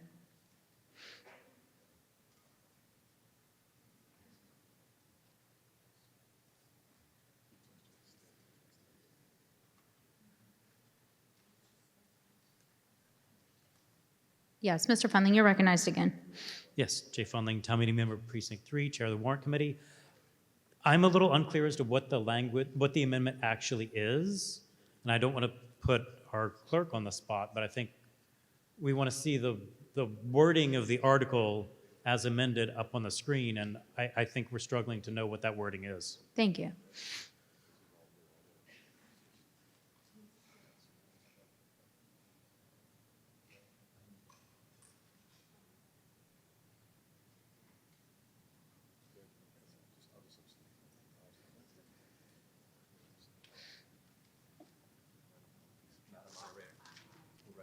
Okay.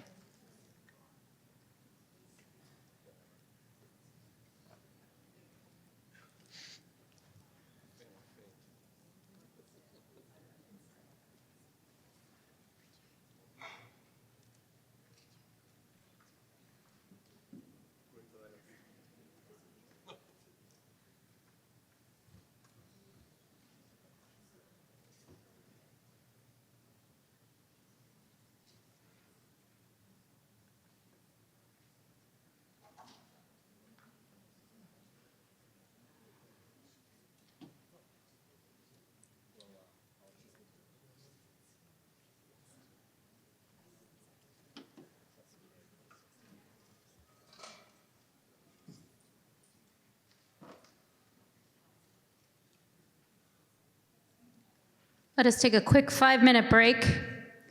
We will be back at 9:20. Quick.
Okay.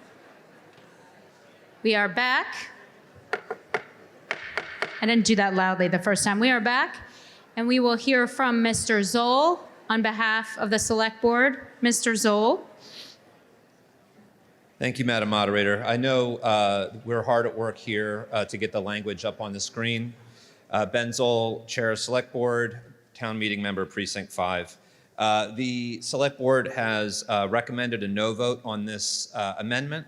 Our recommendation is based in our opinion that the Master Plan Implementation Committee has existed for a significant amount of time. This discussion has been going on over the past 18 months about both moving back the deadline and then the approaching deadline.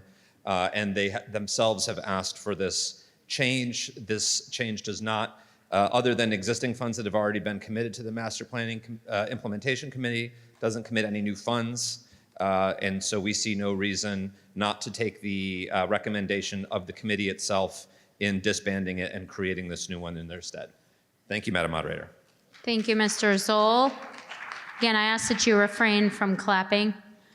Now, there's been a couple of questions that people asked me in those short 5 minutes about the procedure moving forward. So what we're going to do now is we're going to hear from people on the motion to amend. So if you want to speak to the motion to amend, I see some people are in the front. We'll do that first. Then, if the motion to amend passes, we vote on the article as amended. If the motion to amend does not pass, we then vote on the warrant committee's recommendation as written on your green sheet. Now we will hear, yes, sir, yes, sir.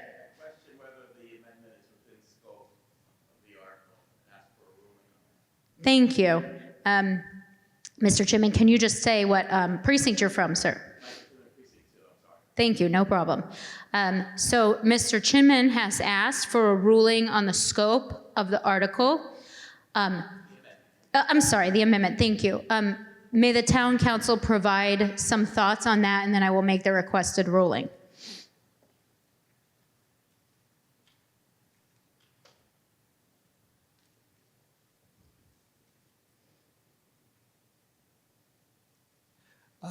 Darren Klein, Town Council, through the moderator.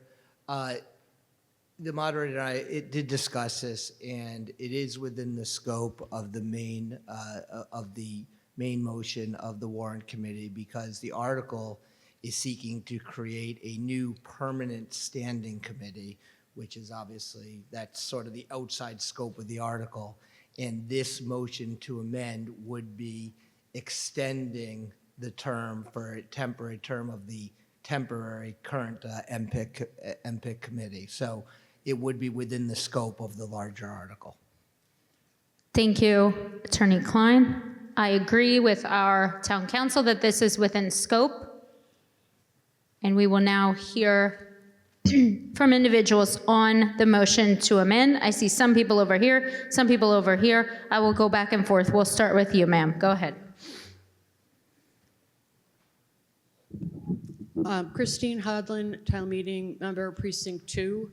And I stand against this amendment. I feel that the Planning Board has known what was happening here. The town meeting was here, scheduled. The MPIC committee itself knew when it was going to be expiring. I don't recall ever seeing an agenda item on any of the Planning Board meetings, not only just recently, but for the past 4 years, that says, can I have an update from the MPIC committee? But now we want to extend it for a year, and I'm not sure if that's going to give you more information on what they've done, or do you think that there's more work to do? So I'm kind of curious as to why another year is going to help anybody. The MPIC committee themselves, besides Cheryl, is made up of people who have been on this committee, most of them for 11 years, and helped develop this plan. And they unanimously support the article as it stands before this amendment was put forth. I believe that those people are the ones that are the most knowledgeable on what's been done and what needs to be done and would like to move on. So, thank you. Thank you, Ms. Hodland. We will now move to the other side of the room. Ma'am, you're recognized. Thank you. I'm Regina Campbell Malone. I'm a town meeting member for Precinct 1, and I'm also one of the members of the MPIC. I just am curious if the master plan is this living and breathing document, and it's one that the planning board is responsible for putting forth. Where is the proactive planning to make sure that the board that is, or the committee that is implementing it is consistent and continues to do its work? I don't think it was a huge surprise that our committee was sunsetting, and I don't think it's too much to ask for a committee that's in charge of planning to know well enough the work before it to be able to predict and to try to accomplish the goal of making sure that folks that are working on their behalf have what they need to continue doing the work, right? And so in the last few months, we put together this plan to allow a standing committee to continue to do work on behalf of the planning board and to provide simply recommendations on either continuing updates on the master plan or recommending that a new plan be established. It does not provide the Master Plan Implementation Committee with teeth or any power to do anything that the planning board does not want to accomplish. So my hope is that rather than putting a ticking clock over the top of our work and not allowing us to continue that work in a way that honors the current master plan and helps us proactively plan for the next master plan, I ask that we reject this amendment and put forth the amendment as put forth by the warrant committee. Thank you. Thank you, ma'am. And we're moving over to this. Yes, Ms. Hall, did you have something to add? I think I could just offer some helpful information just to the last two speakers. Hello, it's Meredith Hall, Chairman of the Planning Board. So there was a reason when the Master Plan Implementation Committee was initially established. It was a 10-year term. That is quite common in communities when they're creating a master plan, that there is a period of the implementation. Some towns may have 3 years, some may have 5 years. We had a 10-year plan. The reason why you have a certain finite period is because often the master plan needs to be evaluated.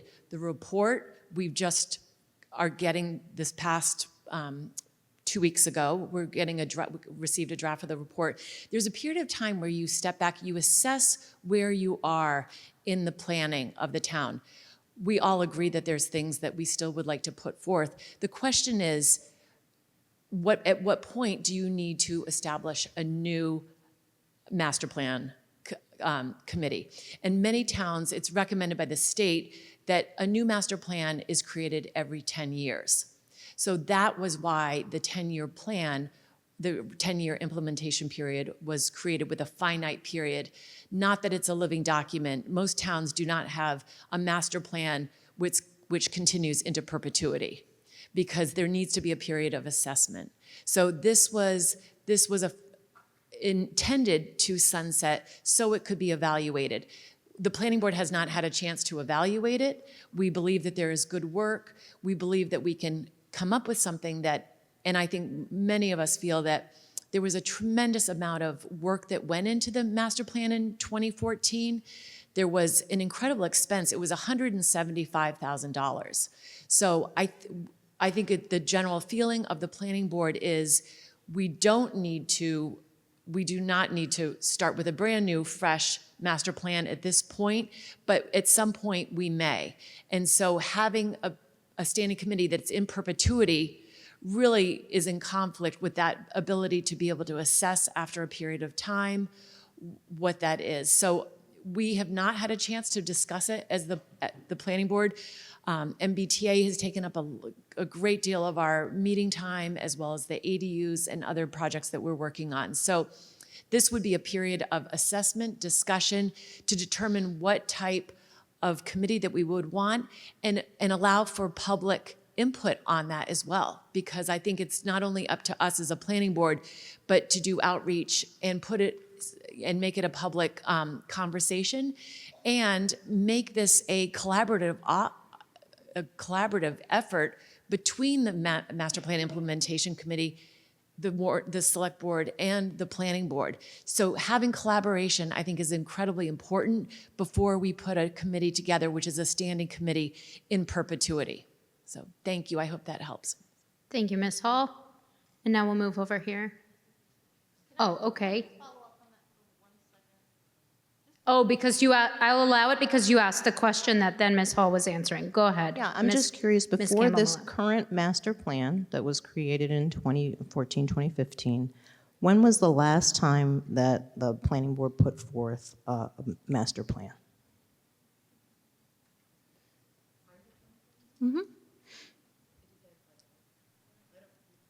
Okay. Ms. Hall, if you can speak to that. I was not on the master plan committee, but I was very involved with the public outreach and feedback. But I don't have the exact date, which prior to 2014. I don't know the exact date, so. Thank you. All right, moving over here. Ma'am, you're recognized. Karen Friedman Hanna, Precinct 2. So I rise to oppose the amendment. And I agree with the previous speaker about the amount of time that you had to be able to assess this, but also that, well, first of all, I want to thank the Master Plan Committee, because I think when you look back at what they've accomplished, and I was at those initial meetings and part of creating the plan, talking it through, having all the different meetings, it has been an incredibly successful committee with continuity of people on it, input from the town in so many different ways. It has its pulse in every one of these successes. Granted, there are still challenges, which we know there will always be challenges, but the successes to me outweigh the challenges dramatically. The committee has been incredibly successful. The other aspect to this is that the chair of that committee is also on the planning board and has communication with the planning board as needed. So as a new committee is being developed, I'm sure with everything that Ms. Tagayas and everybody else that's been on this committee, that several of whom I know personally, would be very much involved with providing input for the new committee, if not being on it as well. I don't know who wants to still be on another aspect of the committee. But I think that there could be tremendous continuity of ideas, of input, of what might still be important as the town investigates with the town's people to get an idea of what next steps people are looking for. So I don't see how disbanding this committee in its form at the request of this committee, they know what they've accomplished, they know what they have done, where they are now, and moving forward to a new aspect, I think we should give the respect to them that they deserve from the unbelievable work that they've done for 11 years now and move into the next phase. I strongly support the original warrant article and not the amendment. Thank you. Thank you, Ms. Friedman Hanna. Now we'll move over to this side of the room. Ma'am, did you wish to talk? Yes, I'm pointing to you. Thank you. Thank you, Mary Kelly, Precinct 9. I rise to ask a couple of questions. In the original article back in 2014, I think the recommendation for this implementation committee was a membership of 5 that would be jointly recommended by the Board of Selectmen, or the Select Board, pardon me, I think it was the Board of Selectmen back then, and the Planning Board. And I think what's being proposed today doesn't sound like that. It's creating committee, and granted, let me back up. I highly, highly commend the work that's gone in for all of these years. and commend all of you for the efforts and the improvements to the town that you've helped with. But I don't know why we're changing our approach if it's worked so well previously. And in that, planning in the town comes under the guise of the planning board. I would hope, as a sign to the whole town that we work collectively together, that both the planning board and the board of selectmen and the implementation committee could perhaps meet jointly and talk about how to move forward. I think a lot has gone well.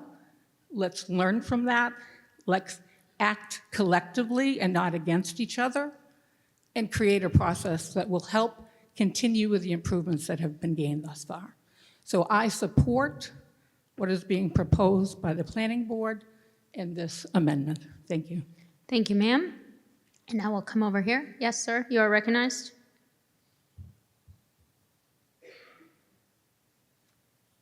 Thank you, Madam Moderator. Sean Fahey, Town Meeting Member, Precinct 9, and member of the Planning Board. I need a few minutes on this.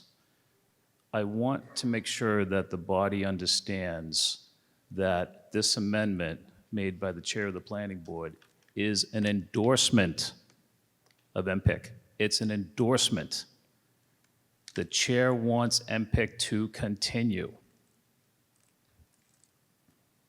The Chair and the Planning Board, me as a member, recognizes the importance of MPIC and its future contribution to the town of Milton. We want MPIC to continue. I'm going to back up a little bit. On October 9th, the warrant was in my mailbox, which means it was probably in your mailbox too. On October 9th, when I received the warrant and I read it, that was the first time that I, as a planning board member, I do think that's important, I'm a planning board member, it was the first time I became aware that an article has been written and submitted to create not an extension of MPIC, but a new committee. On October 9th, which happened to be a planning board meeting night, it was the first time the planning board had a conversation about this article. Keep in mind, at that point, the article was already written and the warrant was published. It was not in September, as said by a previous speaker. The first time the planning board had a discussion about this was after it was written and published in the warrant.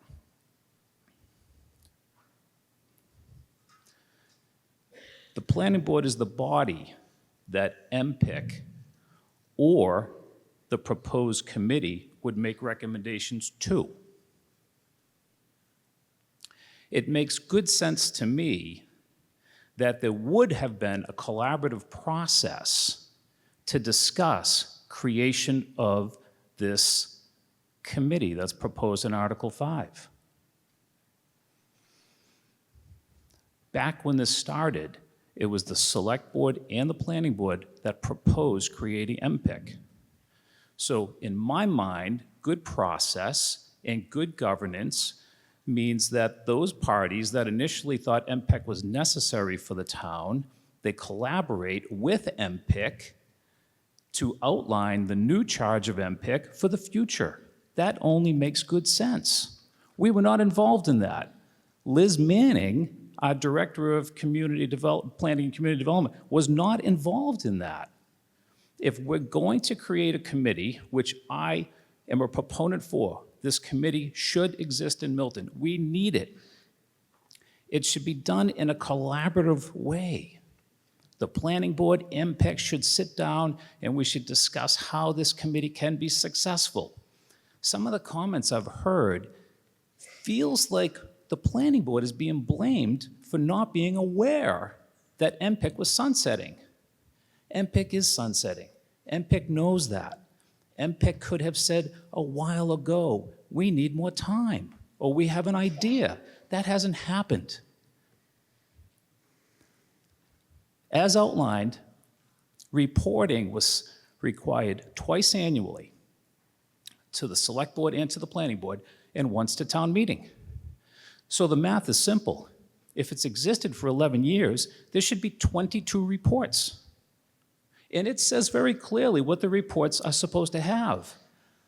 In the planning board meeting on the 9th, I asked for record of the reports. My request was really simple. If we create a committee and we establish a reporting requirement, isn't it reasonable to think that those reports should exist? And if we're going to create another committee, don't we want that committee to be successful?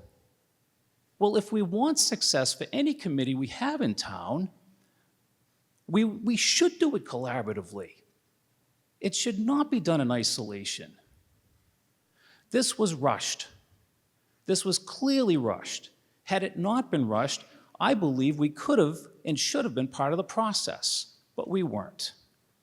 Liz Manning was not part of the process.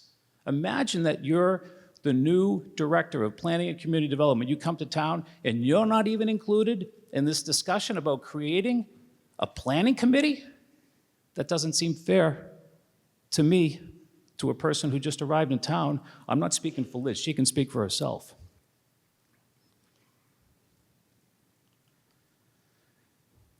To me, it makes very good sense to continue MPIC, extend it for another year, and give the parties that should be responsible, the MPIC committee and the planning board, the select board, if they prefer to be a part of it, Liz Manning as our director of community and planning and community development, we should all participate in creating the charge of this committee. And there are a lot of matters that should be discussed. Do we really want a committee in perpetuity? I don't know, but we should talk about that. I don't think creating committees in perpetuity are a good idea unless there's consensus that that's the right thing to do. However we got here, it's not the way we should get anywhere in town meeting. This is not something that should happen in town meeting. We should not have an article before town meeting that asks for you to either say yes or no and not have had a good process for how it got here. I'm not a government person. I'm a private sector guy. This would never fly in the private sector, and it should never fly in Milton, our town government. Let's get together. Let's collaborate on this. Let's create something that can be highly successful. MPIC is necessary. We need it. Let's do it the right way. I urge you to support this amendment. Continue MPIC for another year while we figure out together, collaboratively, how to do this. Thank you. Thank you, Mr. Fahey. Sir, if you would like to speak on the motion to amend, you're recognized. Aqua Ebong, Precinct 1. Squeeze this. Okay. Going to do some training here. Good. I think that works. Thank you for the opportunity to speak on this. My last speaker was very clear on his position. There are things like this is rushed. How do you rush something that has a beginning and an end? The planning committee leader mentioned that this was set for 10 years. Everybody knew it was sunset. It was extended. How do you force someone who is volunteering their hours for another year? Is that fair to them? Those who are running MPIC say they're done. They've served their time. They've given us what we asked for. We want to force them for another year? Are we paying them? Does that make sense? Would you do it? What's wrong in having them reach out to the other or the other reach out to them? Everybody knew this was for 10 years. Everybody knew the plan. Why is this being said as if it's something that was hidden? I think it doesn't make, to me, it doesn't make a lot of sense. Maybe I can't reason at that higher level, but if you know when the show will end, you want to extend the show and those who are acting are not being paid, they've given you the end report, it makes no sense to me. Do we really expect this MPIC would be productive when they say they want to end their work? We force them for another year? Would you do it? Does it make sense? Let's think as grown adults. If we've all, MPIC has volunteered for more than 10 years, which they signed up for, and they want to end it, let's allow them end it. I argue that nothing productive would come out of the next 1 year if we extend it. Think about it. If we knew this was this important, if the select board wanted to reach out to them, they knew there was MPIC. If the other committee wanted to, they could go talk to them. But if the guys serving, not being paid a dime, want to end their work, they've presented their best work, I think it's the right thing to let them end it. Bring someone or another team who wants to serve. I therefore rise against forcing people into doing that. I really don't like it. If they don't want to do the work, let it stop. Let another group who wants to do it start it. Thank you. Thank you, sir. Over here, sir, you are recognized. Good evening. My name is Matt Morong. I'm a town meeting member from Precinct 2, and I rise to oppose this amendment. The planning board offers no rationale for the substance of their ask besides needing more time. And from this planning board, we've heard this a lot in the past. This committee was formed 10 years ago, and since the formation, have been numerous events that have changed how the town sees itself and how it should plan. This committee should be forward-looking, embrace itself for a new round of master planning, as is its charge. Included in this history, must I remind you, are some of the more contentious items that we as a body have had to deal with. The town passed a historic multifamily zoning overlay to bring it into compliance with state law. The town is now required to allow ADUs by right. The COVID pandemic altered patterns of work and commuting, with impacts that continue to this day. The closure of local hospitals in Boston, Quincy, and Norwood has broadened the area of service for Milton Hospital. The town has been forced to pass a historic override in order to maintain level services, and future budgets will exert continued pressure on a predominantly residential tax base. Widespread use of app-based driving directions has created a traffic mess in this town. These are all issues worthy of study in the context of our entire town, and the formation of a committee to address this holds enormous importance. This is an issue of importance to the town that extends beyond the planning board, and this new article acknowledges this fact. It looks into the future, and I encourage you to vote no to this amendment. Thank you. Thank you, Mr. Morong. Are there any other people who wish to speak to the motion to amend? Mr. Fahey, did you want to speak again? I didn't, but I'm going to. Okay. Sean Fahey, Precinct 9. Also, I'm going to warn you, though, you have about 3 minutes left, but go ahead. thank you. No It problem. won't take me that long. Okay. Sean Fahey, Precinct 9, town meeting member and member of the planning board. What the planning board was aware of, that this was sunsetting, right? We should all be really clear on this. MPIC was given another year. What was expected of MPIC at the conclusion of the 11th year was a report. That's what the planning board should expect. The speakers that have identified the planning board as being at fault for not recognizing that MPIC might not be complete, that cannot be the planning board's fault. If MPIC had more work to do, MPIC had a responsibility to inform us. MPIC has a member on the planning board. That member could have been told to come to the planning board and make us aware of whatever MPIC's thoughts were. We weren't made aware. To blame the planning board for not recognizing and not going to MPIC to find out they didn't have enough time is absolutely unfair to your planning board, regardless of who the members are. That doesn't make sense. Thank you, Ms. Moderator. Thank you. Yes, Ms. Agostino, point of order.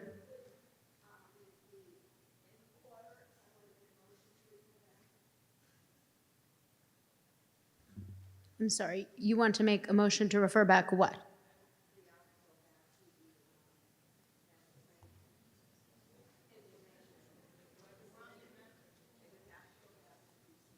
Hold on, please.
Thank you. Having spoken with town council and confirming my suspicions are true, a motion to refer back is a higher level motion than a motion to amend.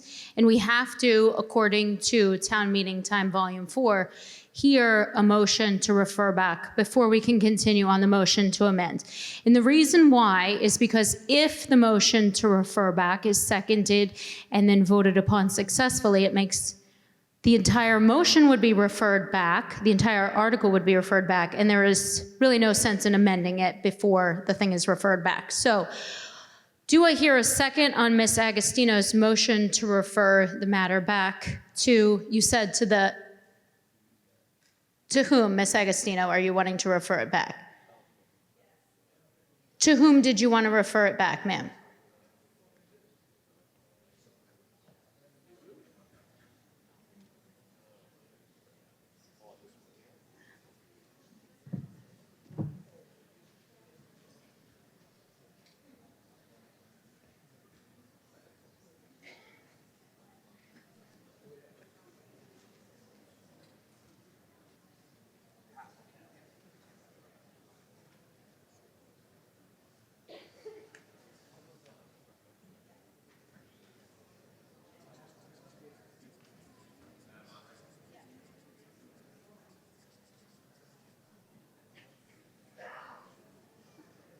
Who does she want to refer back to?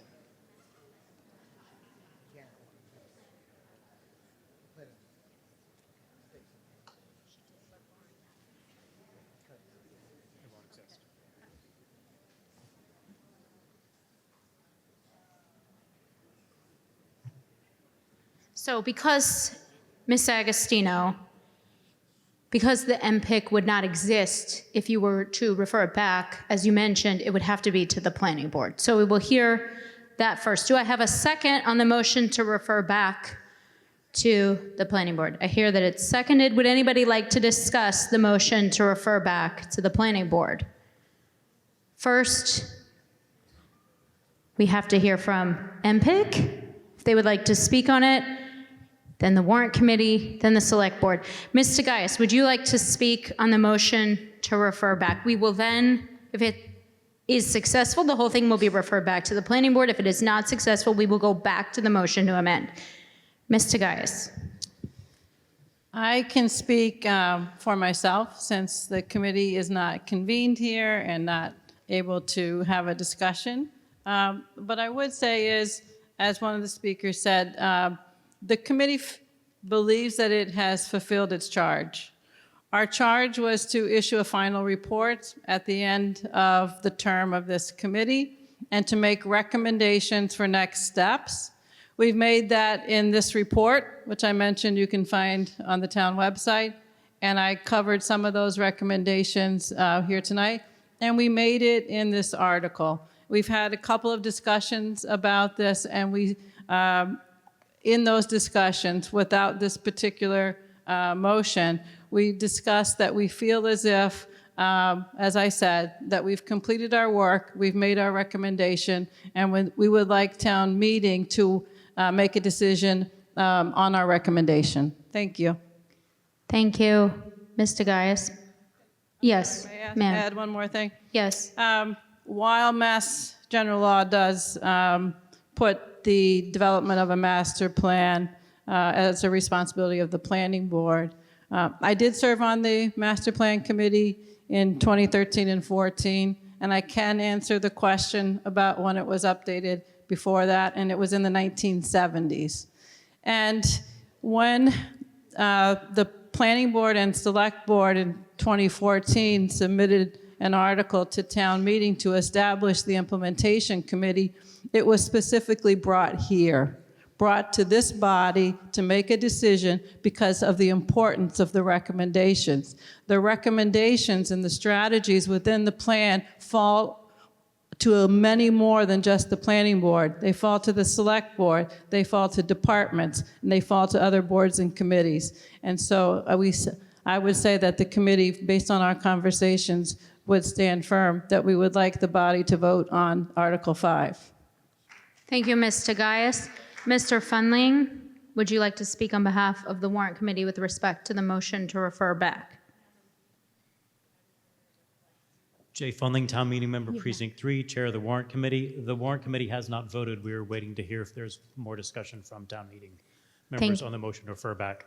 Thank you. Mr. Zoll?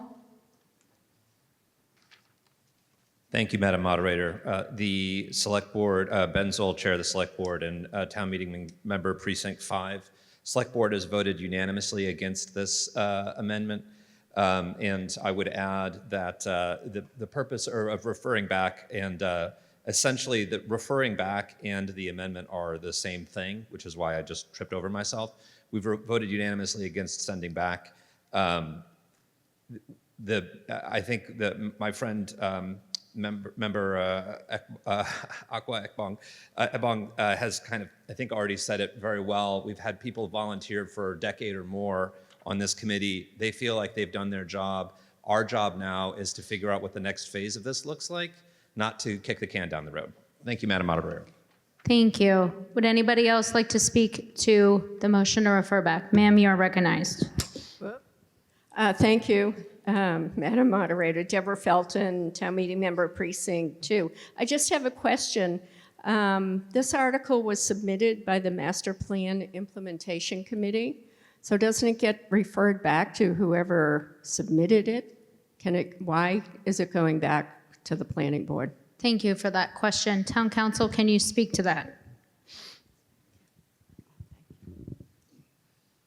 Darren Klein, Town Council, through the moderator. A motion to refer does not have to be to the committee who submitted the article to the Select Board to be placed on the warrant. In this case especially, the MPIC would not exist if this motion passed. It expires this month, so it couldn't be referred back to a committee that no longer exists. Thank you. Does anybody else wish to speak to the motion to refer back only? No, I see nobody else. Okay, so as I mentioned before, we're going to vote on the motion to refer back. If it gets referred back, yes, I'm sorry, Mr. Fundling.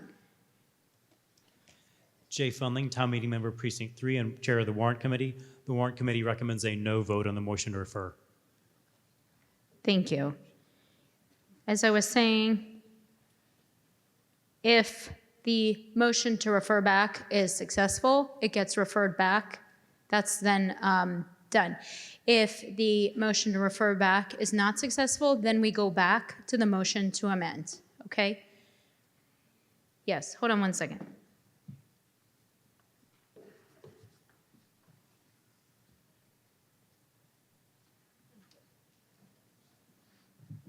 Okay, we will now open the vote for the motion to refer back to the Planning Board.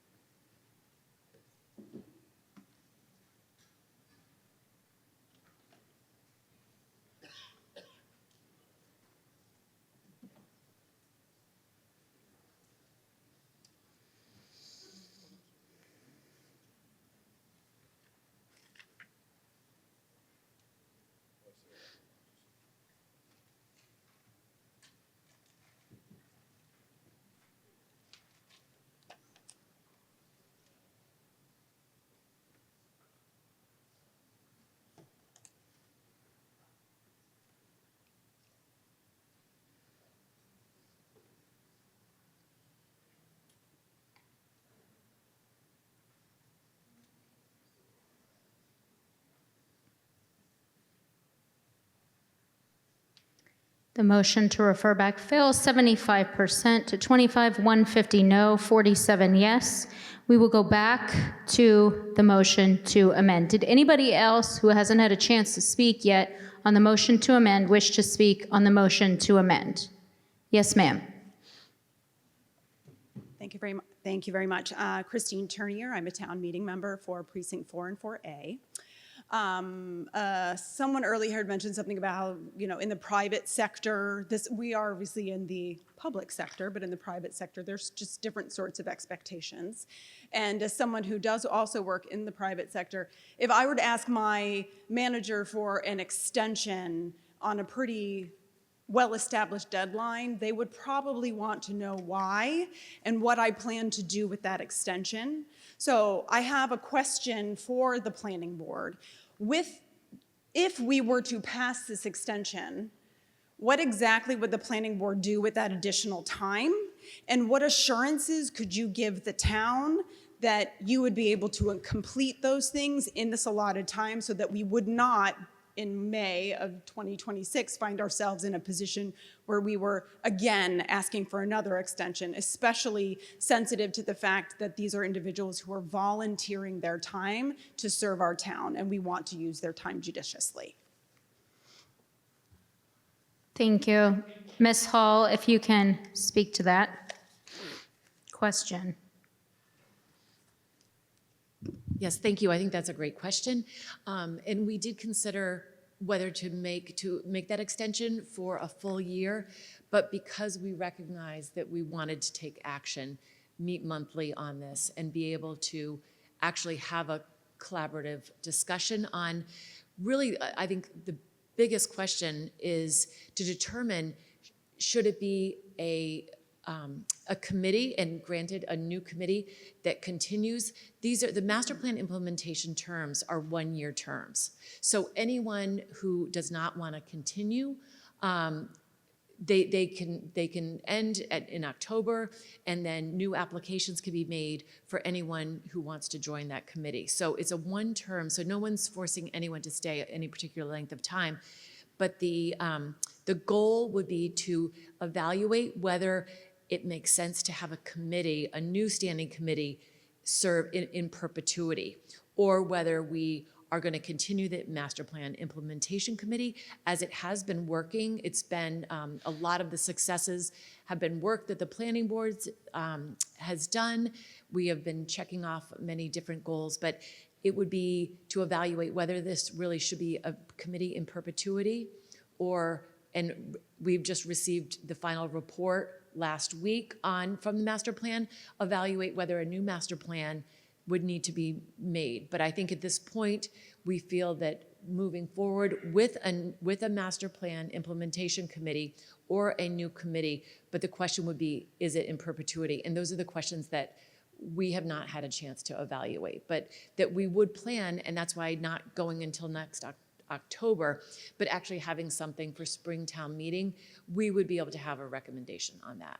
And it may be, which I highly doubt, that we need a whole new master plan, but it gives us a chance to have that conversation and a chance to have the conversation with members of the current master plan implementation committee to look at that, and with the select board as well, so who established that. So hopefully that helps. Thank you, Ms. Hall. Yeah, sorry. Ms. Turnier. Thank you. Christine Turnier, town meeting member, precinct 44A. Okay, I have a follow-up question now. So my understanding is that part of the concern is about creating a committee in perpetuity. What are our regulations about disbanding committees? I will admit that is a hole in my knowledge. I will ask the town administrator or town council to speak to that.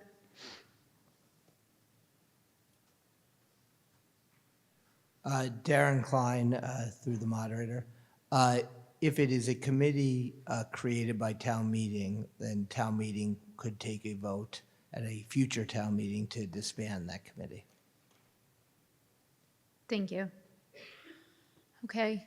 Does anybody else wish to speak to the motion to amend? Is it a point of order? Okay, go ahead, ma'am.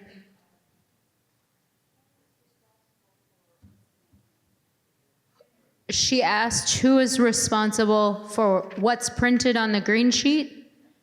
That would be, I will not answer. I will call upon Nick Milano, the town administrator, please. Yes, Mr. Milano. Nicholas Milano, Town Administrator. Thank you. The green sheet was produced by our office in consultation with the Town Moderator and Warrant Committee. Thank you. Okay, I see nobody else wishing to speak on the motion to amend. We will open it for a vote. Yes, I'm sorry, Mr. Fundling. Thank you, Madam Moderator. The Warrant Committee has taken a vote, and we recommend a no vote on this amendment. The Warrant Committee supports the article as printed in the warrant for several reasons. One is that we support the charge of the new committee. The new article calls for the new committee to suggest modifications to the master plan and comment on the scope and the focus. We think that's desirable. We oppose the amendment because that would put this committee in limbo. This committee has just released their large report. I admit I haven't read it, but it's a large report. This is a significant milestone for this committee. They just finished it. If they get a 6-month extension, I think they're unlikely to achieve anything in the next 6 months. We don't want to delay. We want to keep the master plan in use. To quote my colleagues of the Warrant Committee from the year 2014, I just read the warrant and it said, we don't want the master plan to suffer from slow death on a dusty shelf, which is more poetic than what I said a few minutes ago. So the Warrant Committee sees the new committee as the best option. I also would like to say there's been some discussion tonight about this article and how we got here and who talked to who or who didn't talk to who. I'd like to share some thoughts I had. This was about 3 or 4 weeks ago. The Warrant Committee was discussing one of the other articles in the warrant before you tonight. It was one of the other articles that had a bit of a rocky road getting here. And before we started that discussion as a Warrant Committee, I advised the committee that we may wish this article had come to us in a different way. We may wish others had taken different steps in its crafting, but that's not the question before this body. The question before this body tonight on Article 5 is Article 5, as printed in the warrant and the green sheet, better for the town, or is putting it off or is extending the current committee 6 months better for the town? No matter how else it got here, the Warrant Committee thinks that the article as printed in the green sheet is better for the town, so we urge a no vote on the amendment. Thank you. Thank you, Mr. Fundling. We will now open the vote on the motion to amend. Yes. Can the clerk please can we pause the timer, and can the clerk please put back up the motion?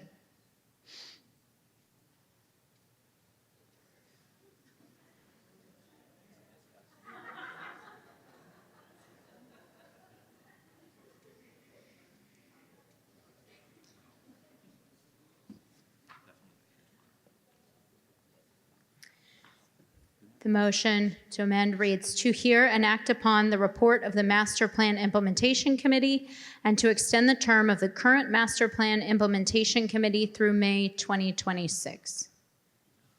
That being said, we will now open the motion for a vote. Yes.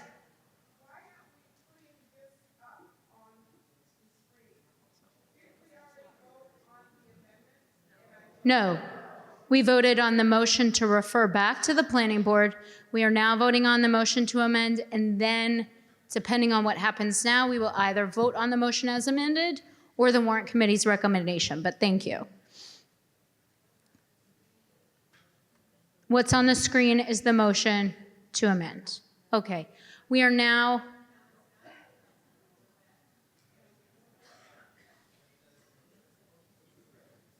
Article 5, the motion to amend is to hear and act upon the report of the Master Plan Implementation Committee and to extend the term of the current Master Plan Implementation Committee through May 2026, period. Okay. With that being said, we will now open the motion to amend for a vote. This is a majority.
The motion to amend fails, 147 to 49.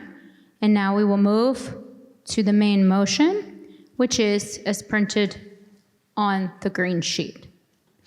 Would anybody like to speak to, yes, waiting very patiently on the recommendation of the warrant committee, which is the motion on the floor, which is as set forth on the green sheet in the front of the room. Ma'am, you are recognized. Lori Stillman, Precinct 2. First of all, there's been some question about whether the Master Planning Committee should exist into perpetuity. And I would like to say that the answer should be a resounding yes. In my 30 years, nearly 30 years on being town meeting member, I would say that there has been a consistent rallying cry for planning, the need for planning in this town, whether it's planning for finances or for technology or capital improvements or wellness. We need to be planning. That happens in the public sector and it happens in the private sector, and we should not be giving up on the notion of continual planning and continual improvement in this town. So that's one thing that I would like to say. I also want to say that I did read the entire report, and it was beautiful.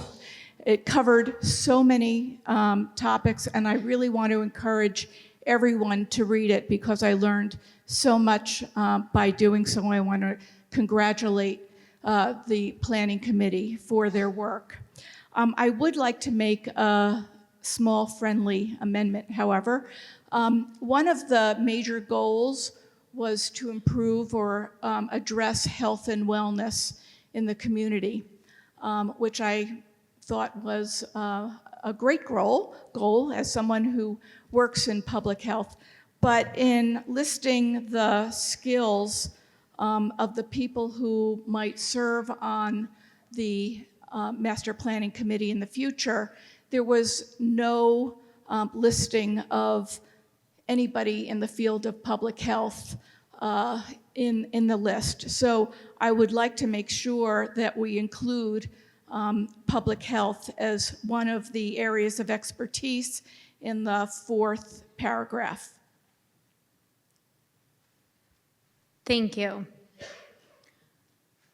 Would the chair of the MPIC like to talk about that motion to amend made by Ms. Stillman specifically with respect to adding person with public health as a requirement under that section of the article?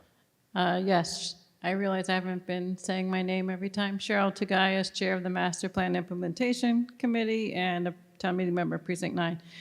As I said before, I can't speak on behalf of the committee since the committee has not had the opportunity to speak to this, but given my experience in our conversations, and you saw in our recommendations, and if you see in the body of the text, this makes a lot of sense. So I would support it myself. Thank you. Thank you. And we will hear from the Select Board, Mr. Zoll. Ben Zoll, Chair, Milton Select Board, Precinct 5 Town Meeting Member. The Select Board unanimously supports this addendum of a public health profession. Thank you. Mr. Fundling? Yes.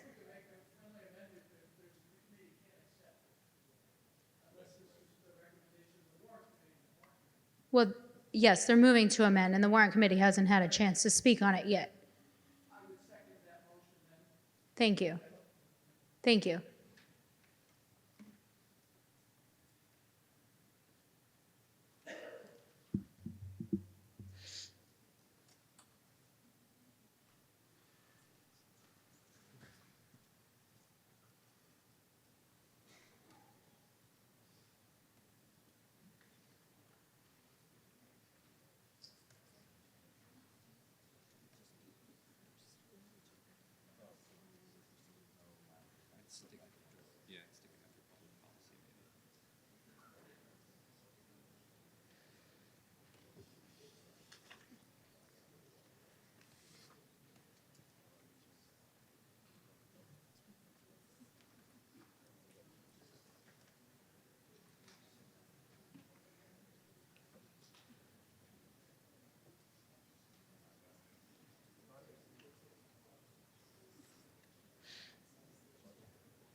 Thank you, Mr. Fundling. You're recognized. Thank you. Jay Fundling, Town Meeting Member Precinct 3, Chair of the Warrant Committee. The Warrant Committee supports this amendment. Thank you. Would anybody else like to speak on the amendment to include public health? Yes, sir, you are recognized. Mr. Ebong. Aqua Ibong. I think that's a great idea, but then we'll have 10 people on the committee, which would set us up for not being able to make decisions. Are we going to drop one person? Or should we add one more person to make it an odd number? Thank you, Mr. Fundling. Jay Fundling, Town Meeting Member Precinct 3, Chair of the Warrant Committee. As I read it, this is a list of saying, if you're going to be a member of this committee, you should have skills in one of these things. You should be an architect, or a civil engineer, or a parks expert, or, what do we just say, public health. It doesn't mean there has to be one for each. So it's just saying we can have public health people on this, but not that we have to have one of exactly each. Thank you, Mr. Fundling. Would anybody else like to speak on this motion to amend to include a public health professional? Yes, sir.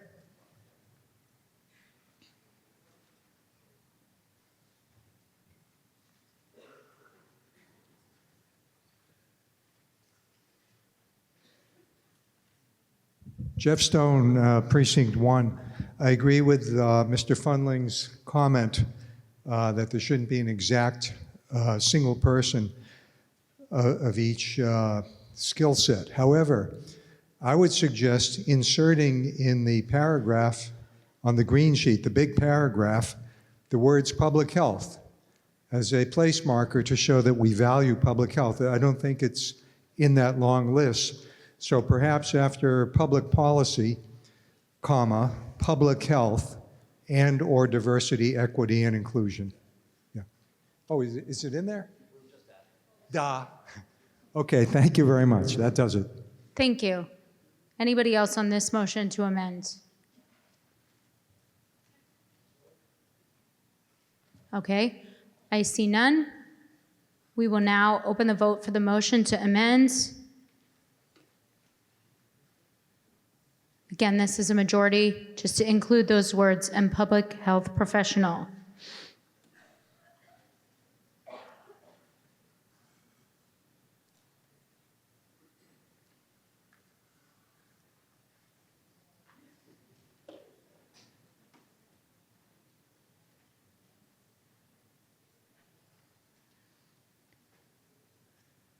Did you open the time, Mr. Mallett? Yes, I'm sorry, I can't see it on my thing. Thank you.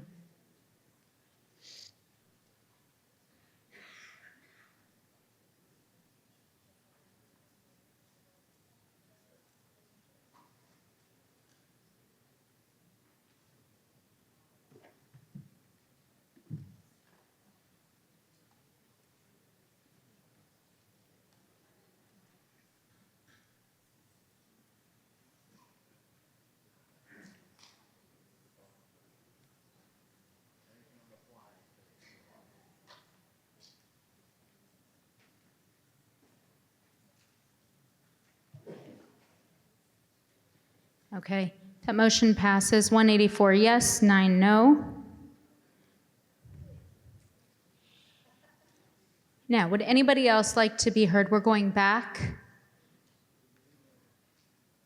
Does anybody want to be heard on the motion, which is now before us, which would be the green sheet, but adding that language and public health, so you can see it up here on the screen? Yes, ma'am.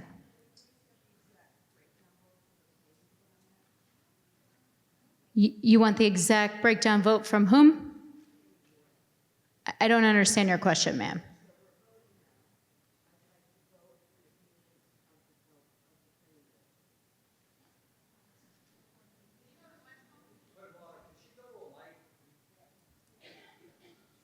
Can you travel to the microphone, ma'am?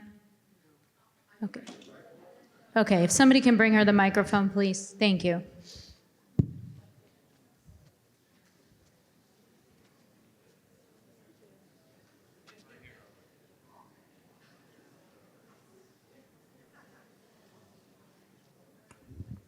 Thank you very much. Air quality is diminishing for some reason. We've always, if a town meeting member asked for a vote from a particular committee, specific, we've gotten it, so we're taking a vote. We hear from the select board, we hear from the warrant committee. I'm asking that the planning board provide us with how they will actually be voting. That's very simple.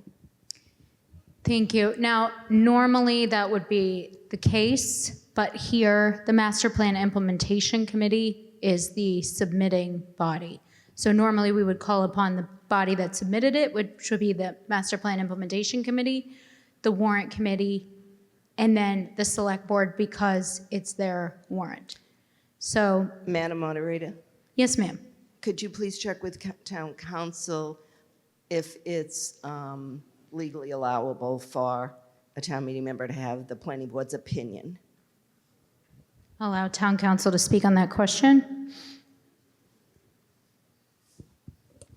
Darren Klein, through the moderator. I think it's allowable to ask the planning board if they have a recommendation, but since this is not a zoning article or it's also not, it was not submitted by the planning board, I don't think they are legally required to give a recommendation, but it's certainly allowable to ask them. Does the planning board wish to speak on the motion, which is the green sheet and the additional amendment of end public health? I'm coming.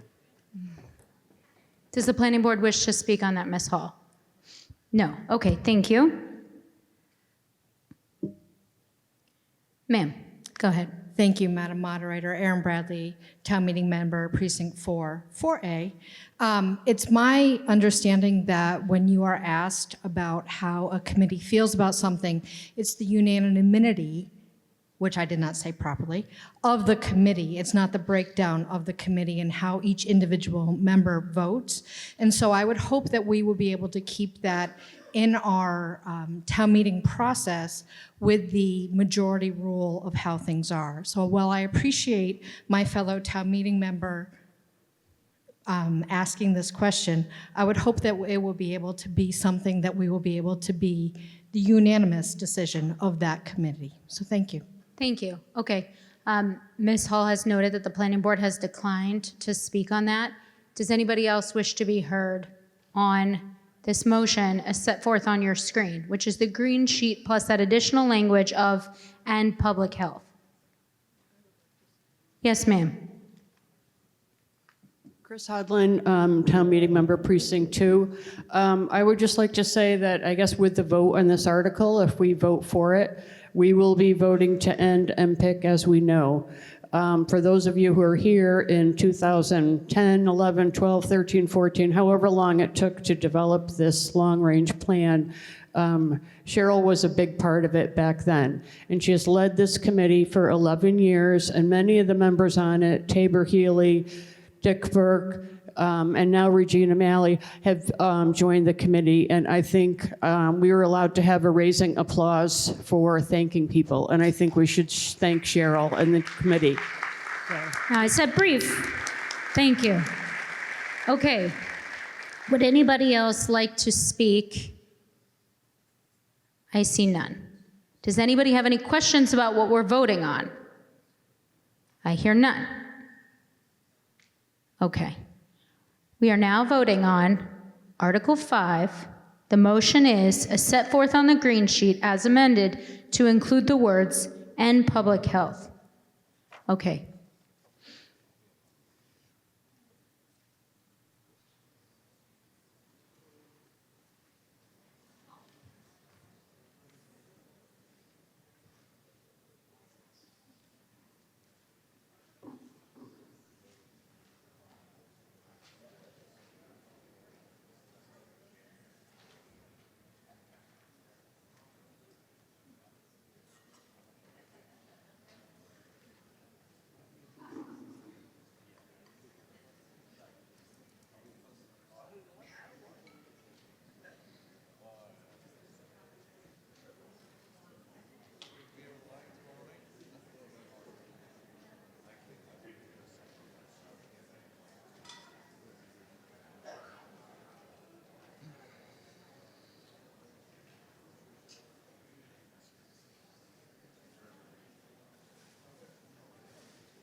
The article passes 84% yes, 27 people voted no, 164 yes.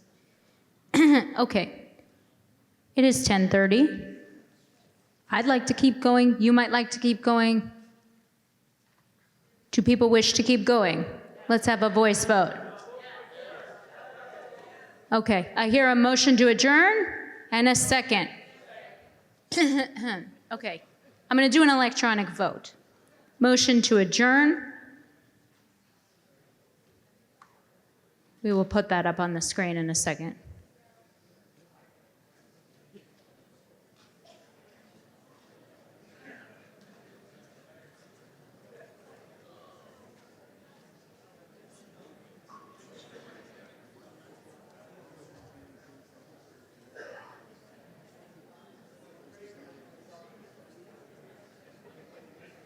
Okay, if you'd like to go home, yes. If you'd like to stay, no. Otherwise, you can abstain.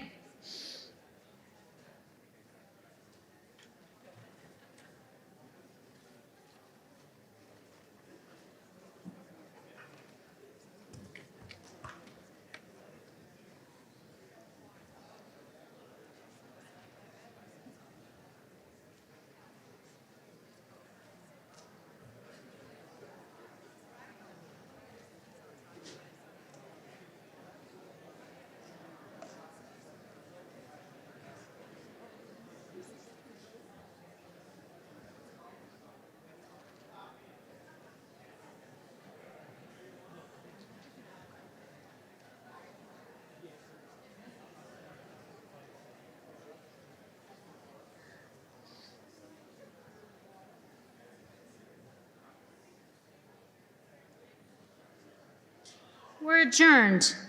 I will see you all tomorrow at 7:30 p.m. right back in the high school auditorium. Thank you, everyone, so much.